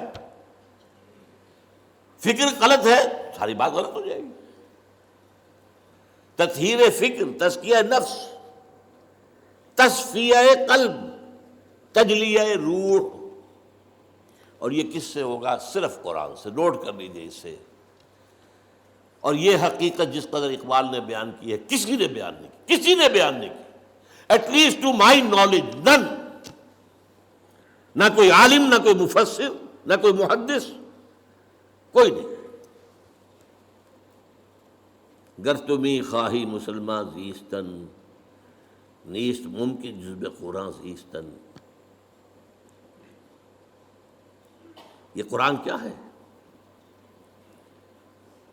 کتاب زندہ قرآن حکیم۔ یہ کیا قرآن کو دیکھ رہا تھا، کس انداز میں دیکھ رہا تھا؟ How he was over odd. کتاب زندہ قرآن حکیم، حکمت لا یزال است قدیم، اس کی حکمت، اس کا فلسفہ ہمیشہ قائم رہنے والا اور قدیم ہے۔ یہ وہ فلسفے نہیں جو بدلتے رہے، بدلتے بدلتے رہے۔ حکمت لا یزال است قدیم، حرف اورا ریب نئے، تبدیل نئے، اس کے حرف میں کوئی شک ہو سکتا ہے؟ نہیں۔ کوئی تبدیلی ممکن ہے؟ نہیں۔ آیا شرمندہ تعویل؟ نہیں۔ اس کی آیتوں کی کوئی تعویل ہو سکتی ہے؟ نہیں۔ اور جو اب جملہ آ رہا ہے، فاش گویم آنچے در دل مزمرست، صاحب بتا دوں جو میرے دل میں چھپا ہوا ہے، یہ کتابیں نیست چیزیں دیگر است۔ اسے کتاب نہ سمجھے، کچھ اور ہے۔ تو اللہ کا کلام ہے بھائی، کلام صفت ہوتا ہے، یہ صفت ہے اللہ کی، لہذا اس کے بھی اوصاف وہی ہیں۔ مثل حق پنہا ہم پیداستو، جیسے اللہ ہے هو الاول والآخر والظاہر والباطن، ایسے ہی یہ قرآن، یہ ظاہر بھی ہے، چھپا ہوا بھی ہے۔ اس کی سطح پر اس کا پیغام ہے، اس کی گہرائیوں میں اس کی حکمت ہے۔ حکمت تک رسائی کرنی ہے، غوطہ زنی کرنی پڑے گی، پوری زندگیاں لگانی ہوگی۔ ہاں، سبق حاصل کرنا ہے، تذکر وہ سطح پر بھی ہو جائے۔ مثل حق پنہاؤ ہم پیداستو، زندہ و پائندہ و گویاستو، زندہ و پائندہ، الحی القیوم، یہ اللہ کی صفات ہے، اللہ کے نام، وہی شان اس قرآن کی ہے۔ اب آخری شعر ہے، یہ ہے اصل میں جس کا چوں بجاں در رفت جاں دیگر شود۔ جب یہ قرآن کسی کے اندر اتر جاتا ہے، یہ اندر کا اترنا، دماغ سے اترا، قلب سے اترا، روح میں اترا، نفس پر جا کر اس نے قدغنیں لگائی، چوں بجاں در رفت جہاں دیگر شود، اندر کا انقلاب آ گیا۔ Now he is a changed person altogether۔ قرآن سے زندہ و پائندہ و گویاستو، چوں بجاں در رفت جہاں دیگر شود، جہاں چوں دیگر شد جہاں دیگر شود۔ خاص طور پر تزکیہ نفس کے حوالے سے تو میں حیران ہوں، اقبال کہاں تک پہنچا ہے۔ حضور کی 2 حدیثوں کو جمع کر دیا اپنے اشعار کے اندر۔ حضور نے ایک بات یہ فرمائی کہ اللہ نے ہر انسان کے ساتھ ایک شیطان بنایا ہوا ہے، صحابہ نے پوچھا حضور کہ آپ کے ساتھ بھی ہے؟ وہاں ہے، لیکن میں نے اسے مسلمان کر لیا۔ ایک حدیث ہو گئی۔ دوسری حدیث، الشیطان یجری من الانسان مجری الدم، شیطان تو انسان کے اندر خون کی طرح سرایت کر جاتا ہے۔ اور اقبال کیا کہتا ہے؟ کشتن ابلیس چیزیں مشکل است، ابلیس کو مار دینا تو مشکل کام ہے۔ جہاں کہ وہ گم اندر اعماق دل ہے، وہ تو دل کے گہرائیوں میں جا کے بیٹھتا ہے۔ جب وہ دوران خون کے ساتھ گردش کر رہا ہے تو دل کی گہرائی میں پہنچا ہوا ہے۔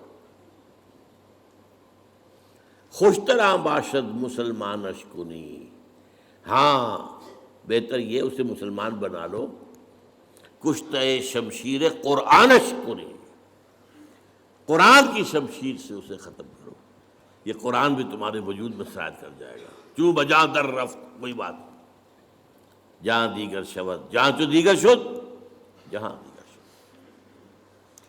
یہ ہے قرآن مجید کا ساتھ تزکیہ نفس، تجلیہ روح، تصفیہ قلب، تطہیر فکر۔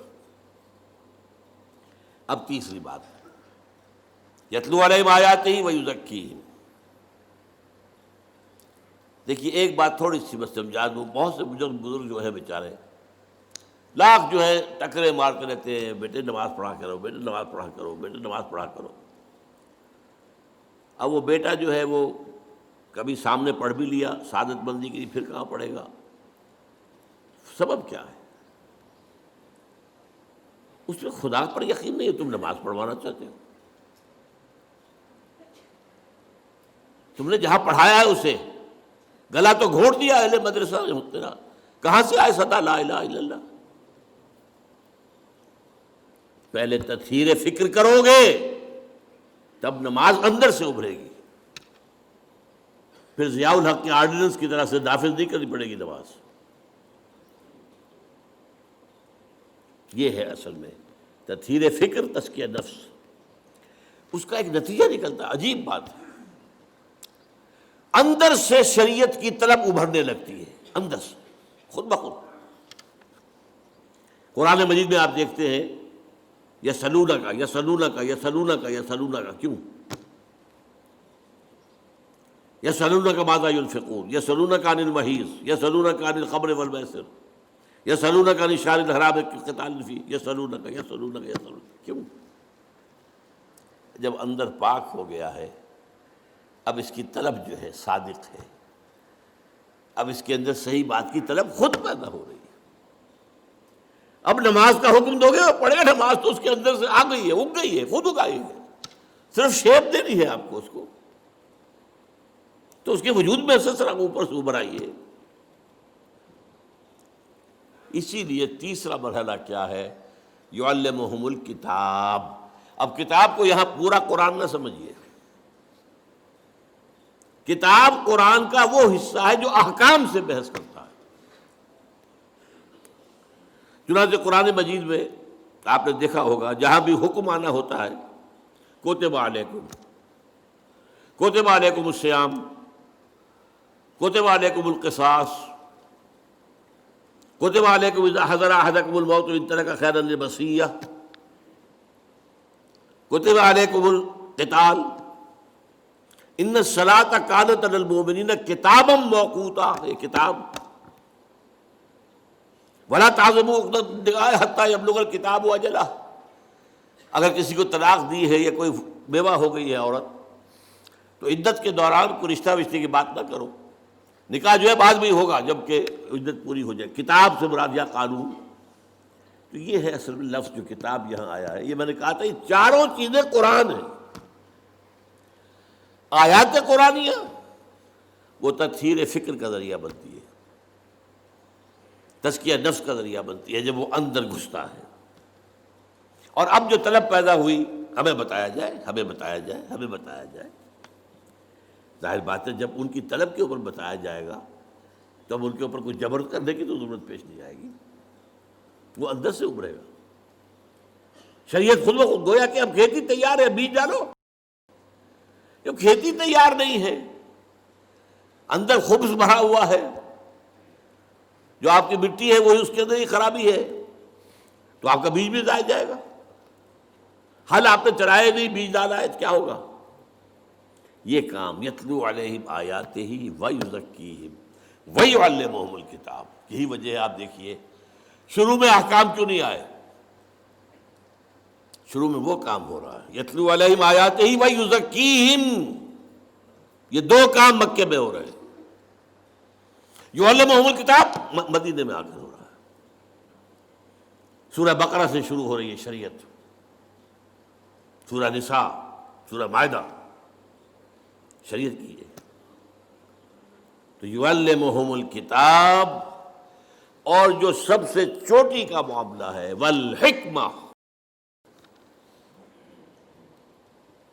یہ حکمہ جو ہے میں آپ کو اشارہ کر چکا ہوں، آج کے دور کی ہائیسٹ شے یہ حکمت ہے۔ لیکن ابھی جبکہ انسان اپنے شعور کی منزلیں طے کر رہا تھا، پہلے تفصیل سے آ چکی ہیں یہ باتیں، حکمت وہاں تھی ہی نہیں، آکام ہی آکام تھے، دی 10 commandments، حضرت موسیٰ کے عہد تک کا معاملہ یہ ہے۔ حکمت پہلی مرتبہ لفظ آتا ہے انجیل کے لیے، یعلمہم الکتاب والحکمہ والتوراۃ والانجیل، تورات صرف آکام، انجیل میں حکمت بھی ہے، قرآن میں آیات بھی ہیں، تزکیہ کا عمل بھی ہے، قانون بھی ہے، حکمت بھی ہے۔ حکمت کسے کہتے ہیں؟ پہلی بات تو یہ کہ حکمت بھی کوئی قرآن سے باہر کی شے نہیں ہے، بلکہ اس کا جزو لا ینفک ہے۔ سورہ بقرہ میں فرمایا یؤتی الحکمۃ من یشاء ومن یؤت الحکمۃ فقد اوتی خیرا کثیرا، اللہ جسے چاہتا ہے حکمت عطا کرتا ہے، اور جسے حکمت عطا کر دی جائے اس کو تو بہت بڑا خیر عطا کر دیا گیا۔ اس کو فرمایا سورہ بنی اسرائیل میں ذالک مما اوحی الیک ربک من الحکمہ، اے نبی یہ ہیں وہ باتیں جو حکمت کے قبیل سے ہم آپ کے رب نے آپ پر وحی کی۔ تو چاروں چیزیں قرآن میں، البتہ حکمت کو اب سمجھیے کہتے کسے ہے حکمت؟ حکمہ، کوئی چیز مضبوط ہو گئی، پختہ ہو گئی، اسی سے نسبت استحکام، کوئی چیز مضبوط ہے، وہ اپنے خلاف اقدام کا دفاع کر سکتی ہے، مستحکم طاقت۔ یہ ہے در حقیقت تعلیم و تربیت محمدی صلی اللہ علیہ وسلم کا درجہ خصوصی۔ حکمت کا ہر شخص اہل نہیں ہوتا، اور عرب قوم بحیثیت مجموعی حکمت کی اہل نہیں تھی، اسی لیے حضور نے سلمان فارسی کی طرف اشارہ کیا تھا کہ حکمت چاہے سریا پر بھی ہوگی، اس کی قوم کا کوئی شخص اس کو لے آئے گا، اور گمان یہی ہے کہ یہ حضرت امام ابو حنیفہ رحمۃ اللہ علیہ کے، اس لیے کہ عرب جو ہے فلسفی نہیں تھے، منطقی نہیں تھے، سلیم الفطرت لوگ، فطرت کے ساتھ ہم آہنگی یہ تھی، لہذا قرآن کی دعوت ان کے دل میں جا کر لگ گئی۔ ایرانی فلسفی تھے، یونانی فلسفی تھے، ہندی فلسفی تھے، چینی فلسفی تھے، پھر جب قرآن مجید آیا ہے تو پھر ظاہر بات ہے کہ حضور کے بھی ساتھیوں میں سے کچھ تھے کہ جن کو اللہ تعالیٰ نے یہ حکمت دی ہے۔ وہ میں نے کہا بحیثیت مجموعی عرب قوم کا مزاج جو ہے وہ فلسفیانہ اور حکمت والا نہیں تھا، ان میں عمل کا مادہ، جوش، جذبہ، ایک بات مان لی ہے اب جان دے دیں گے، زبان دے دی ہے اب وعدہ خلافی نہیں کریں گے، مہمان آ گیا خود بھوکے رہ جائیں گے اسے کھلائیں گے، باپ کا قاتل بھی آ گیا پناہ مانگ لی ہے تو پھر اب اسے کچھ نہیں کہیں گے، حرم میں دیکھ لیا باپ کے قاتل کو کچھ نہیں کہیں گے، یہ حرم میں، یہ ان کے اوصاف کچھ تھے، فطرت کے قریب تھے لوگ، لیکن حکمت نہیں۔ لیکن البتہ جو بدقسمتی ہماری ہوئی ہے، ہمارے ہاں قرآن مجید بہت جلد بیک گراؤنڈ میں چلا گیا، میری ایک کتاب ہے دعوت رجوع القرآن کا منظر اور پس منظر، اس میں 6 صفحے کا ایک مضمون ہے جو مجھے بہت عزیز ہے، بہت عزیز ہے۔ حضور کے زمانے میں 2 ہی چیزیں تھیں اصل، ایک ہاتھ میں قرآن، ایک میں تلوار، خلاص۔ قرآن سے ایمان، ایمان سے جہاد، درمیان میں جنکشن کیا ہے؟ قلب۔ قرآن سے ایمان، اور ایمان کا منظر جہاد۔ انما المؤمنون الذين آمنوا بالله ورسوله ثم لم يرتابوا وجاهدوا باموالهم وانفسهم في سبيل الله۔ بعد میں جب حکومت بڑی قائم ہو گئی، سلطنت بن گئی، اب زیادہ اہمیت ہو گئی قانون کی۔ جہاد کا مطلب بھی کیا ہوا؟ دفاع، یا اور مزید فتح کر کے اپنی حکومتیں بڑھانا بادشاہوں کی۔ یہ نوعیتیں بدل گئی ہے، ایمفیسس بدل گیا۔ اس کے بعد علم میں قرآن پیچھے، حدیث اور فقہ آگے۔ اس جگہ ظاہر بات ہے کہ معاشرہ ہے، اس میں قانون ہے، اس میں لین دین ہے، قانون چاہیے، قاضی چاہیے اور مفتی چاہیے، وہ اصل تو ڈیمانڈ ان کی ہوگی۔ لہذا gradually and gradually Quran faded into the back ground, یہاں تک کہ قرآن مجید بن گیا صرف حصول ثواب یا ایصال ثواب کا ذریعہ۔ خاص طور پر بدقسمتی جو ہوئی ہے وہ ہم ہندیوں کی ہوئی ہے، ہندوستانی۔ دیکھیے عرب نکلا اسلام، دائیں بائیں، بائیں وہ گیا فلسطین کراس کیا، سینائی کراس کیا، مصر لیبیا ہوتے ہوتے ہوتے ہوتے ہوتے موریطانیہ۔ یہاں کیا تھا؟ کلچرل ویکوم تھا، نہ کوئی تہذیب تھی، نہ کوئی تمدن تھا، نہ کوئی زبان تھی، لہذا عربی چھا گئی، عرب کلچر چھا گیا، سارا شمالی افریقہ ٹوٹل عربک۔ یہ نہیں ہے کہ وہاں زبانیں نہیں تھی، بربر زبان تھی، ایک بڑی زبان تھی، تہذیب تھی۔ مشرق کی طرح جب اسلام چلا تو سب سے پہلا جو ہے لوہے کا چنا ایران بیٹھا ہوا تھا۔ ایران کا فلسفہ، ایران کی زبان، ایران کا ادب، ایران کے ادب عالیہ، لہذا یہاں وہ جو تہذیب اور تمدن عربی تھی وہ کچھ دلدل میں پھنس گیا، ایرانی تہذیب، ایرانی زبان۔ اور اس کے بعد آپ کو معلوم ہے آگے جتنا اسلام گیا وہ فارسی زبان کے ذریعے سے گیا۔ ہندوستان میں جتنے عرصے مسلمان ہم حکمران رہے، ہماری کوڈ لینگویج پرشین تھی، ناٹ عربک۔ یہ ہے اصل میں حادثہ جو ہمارے ساتھ ہوا ہے۔ اس صورتحال میں علامہ اقبال کی جو تشخیص تھی یا شیخ الہند رحمۃ اللہ علیہ کی تشخیص تھی، اس کو میں نے اپنا سٹارٹنگ پوائنٹ بنایا تھا۔ جب 5ویں جماعت میں پڑھتا تھا، مجھے میرے بڑے بھائی صاحب نے لا کے دی تھی بانگ درا، اور میں پڑھتا تھا اس کو، کچھ ترنم سے پڑھتا تھا، کچھ کیونکہ ترنم دے رکھا تھا اللہ نے مجھے، اب تو نہیں ہے، تھا کبھی تو سمجھ میں آتا بھی تھا، نہیں بھی آتا تھا، لیکن ایک شعر چپک گیا، وہ زمانے میں معزز تھے مسلمان ہو کر اور تم خوار ہوئے تاریک قرآن ہو کر۔ دس از دی اسینشیل ریزن، زوال اسلام قرآن مجید سے دوری۔ خاص طور پر بادشاہوں نے پردے ڈالے قرآن پر، علماء نے پردے ڈالے قرآن پر۔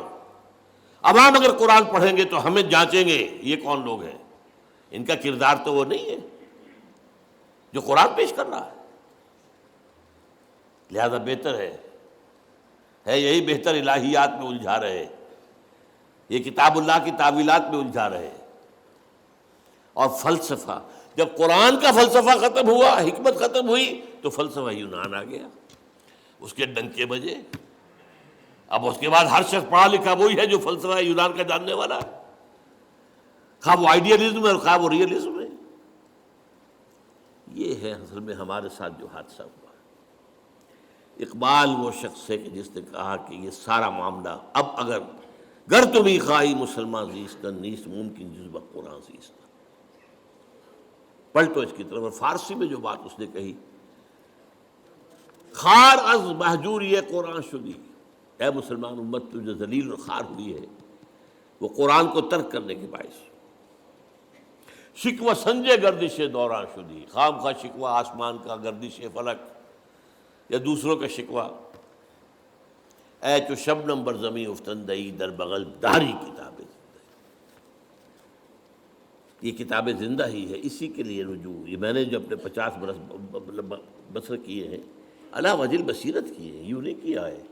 یہ کوئی میرا پیشہ نہیں تھا، یہ کوئی میرا جو ہے میں کوئی دارالعلوموں کے پاس جو ہے فارغ التحصیل نہیں تھا. یہ کوئی روایتی درس نہیں تھا، یہ روایتی درس نہیں ہے. یہ احیاء اسلام اگر اب ہونا ہے اور اب اگر کوئی پیش رفت ہونی ہے کہ وہ جو نظام خلافت ہے دنیا میں قائم ہو تو اسی کے ذریعے سے ہو. اب تھوڑی سی بات کر کے بات ختم کر رہا ہوں میں.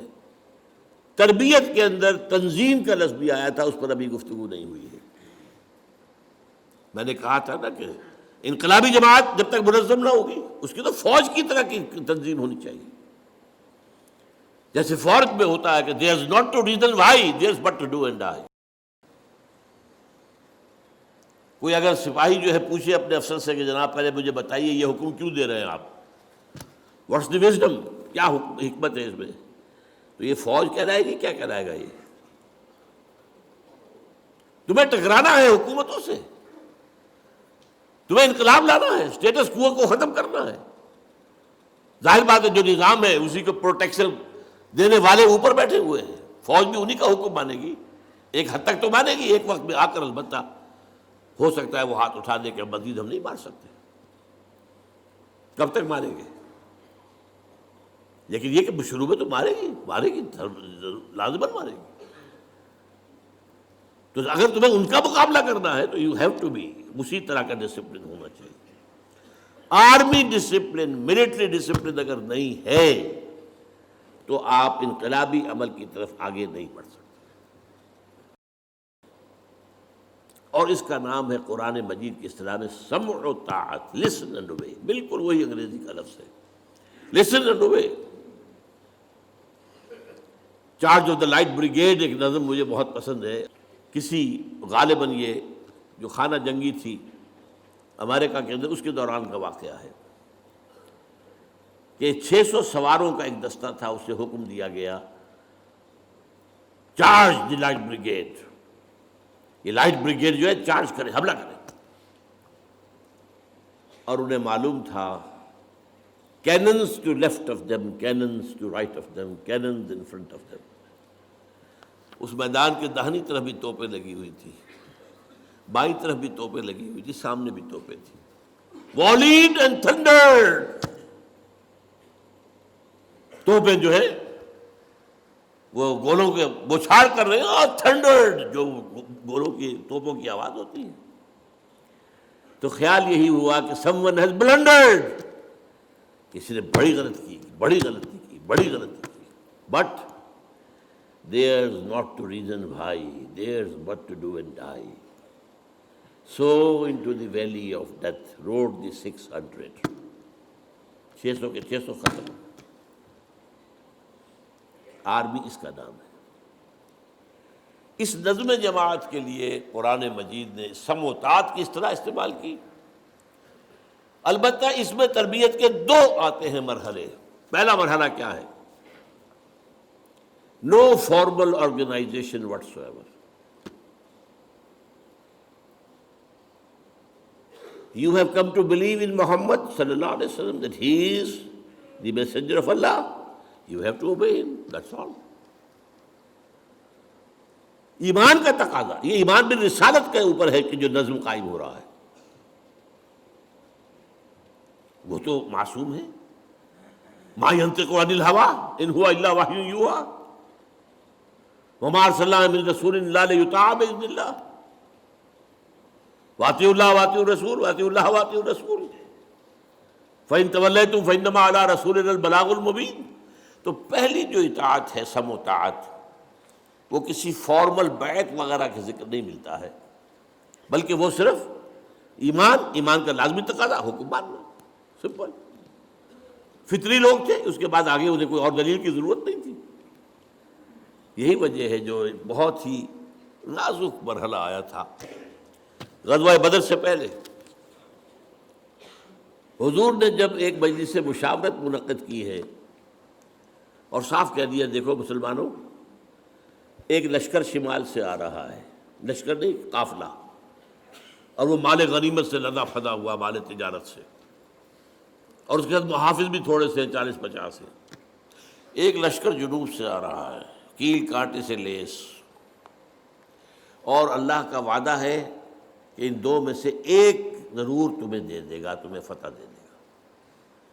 ناؤ ٹیل می، مجھے مشورہ دو، اشیرونی، کدھر چلے؟ ادھر چلے یا ادھر چلے؟ کچھ ہمارے جیسے لوگ بھی ہوں گے، ان کا کہ جی پہلے چلے قافلے کو لوٹ لیں، تھوڑے آدمی آسانی سے فتح ہو جائے. اور حضور دیکھیے ہمارے پاس تو تلواریں بھی نہیں ہیں، نیزے بھی نہیں ہیں، تو کم سے کم 50 ان کے جو آدمی ہیں ان کا ہتھیار تو ملے گا ہمیں، پھر لشکر سے لڑ لیں گے. اب اللہ کی مشیت اور ہے، رسول کی مشیت وہی ہے جو اللہ کی ہے. بار بار کہہ رہے اشیرونی اشیرونی، مجھے مشورہ دو. مقداد ابن اسود کھڑے ہوئے، حضور ہمیں آپ موسیٰ کے ساتھی نہ سمجھیے جنہوں نے کہہ دیا تھا فَذَهَبْ أَنْتَ وَرَبُّكَ فَقَاتِلَا إِنَّا هَاهُنَا قَاعِدُونَ. نہیں، آپ بسم اللہ کریں، جو آپ کا ارادہ ہو ہم حاضر ہیں. ابو بکر عمر ایک سے ایک بڑھ کر تقریریں کر رہے. حضور پھر بھی کہہ رہے اشیرونی، مجھے مشورہ دو. اب خیال آیا حضرت سعد کو رضی اللہ تعالیٰ عنہ، رئیس انصار. او یہ ہماری طرف اشارہ ہے. کَأَنَّكَ تَعْنِینَا یا رسول اللہ، اے اللہ کے رسول، معلوم ہوتا ہے آپ کا روح سخن ہماری طرف. اس کی وجہ کیا تھی؟ بیعت عقبہ ثانیہ جو ہوئی تھی اس میں طے یہ تھا کہ اگر مدینے پر حملہ ہوا اور قریش مکہ آئے آپ کو ختم کرنے کے لیے تو ہم آپ کی حفاظت کریں گے جیسے اپنے اہل و عیال کی کرتے ہیں. That was the promise. ابھی مدینے پر حملہ ہوا نہیں ہے، یہ تو حضور پری ایمپٹ کر رہے ہیں، لہذا وہ جو ہے وعدہ وہ کور نہیں کر رہا ہے اس کو. ادھر یہ ہے کہ 313 میں سے مہاجر تو وہ 80-85 تھے، باقی سارے انصاری تھے. قوت جو ہے میکسیمم جو ہے وہ انصار کی تھی. تب ان کا کَأَنَّكَ تَعْنِینَا یا رسول اللہ، شاید آپ کا روح سخن ہماری طرف ہے. اور پھر جو پیارے الفاظ فَإِنَّا آمَنَّا بِكَ، کہ نبی ہم آپ پر ایمان لا چکے ہیں، وَصَدَّقْنَاكَ، ہم آپ کو تصدیق کر چکے ہیں. اب ہمارے پاس کہاں چوائس ہے؟ جو آپ کا ارادہ ہو بسم اللہ کیجئے. کیا عجب کہ اللہ تعالیٰ آپ کو ہمارے ذریعے سے آنکھوں کی ٹھنڈک عطا فرمائے. اور اگر آپ برق غماد تک پہنچ جائیں گے تو ہم بھی اپنی اونٹنیوں کو دبلا کر دیں گے، پہنچیں گے وہاں تک. اور اگر آپ سمندر کے کنارے کھڑے ہو کر آپ نے اپنی سواری سمندر میں ڈال دی، ہم بھی ڈال دیں گے. تو بہرحال اصل تو بنیاد جو تھی سم و طاعت کی وہ تھی رسالت پر ایمان. لیکن پھر جب بات پھیلی ہے، آگے بڑھی ہے، تنظیمی ڈھانچہ بڑھا ہے، پھر جب کہ مکے سے نکل کر بات مدینے میں پہنچ گئی ہے، اب آپ نے بیعت کا انسٹیٹیوشن شروع کیا. اور اس میں جو بیعت ہے وہ نوٹ کر لیجئے، اس سے زیادہ پروفاؤنڈ حدیث کا تصور میں نہیں کر سکتا. A full constitution of a revolutionary party، کتاب لکھی جا سکتی ہے اس میں.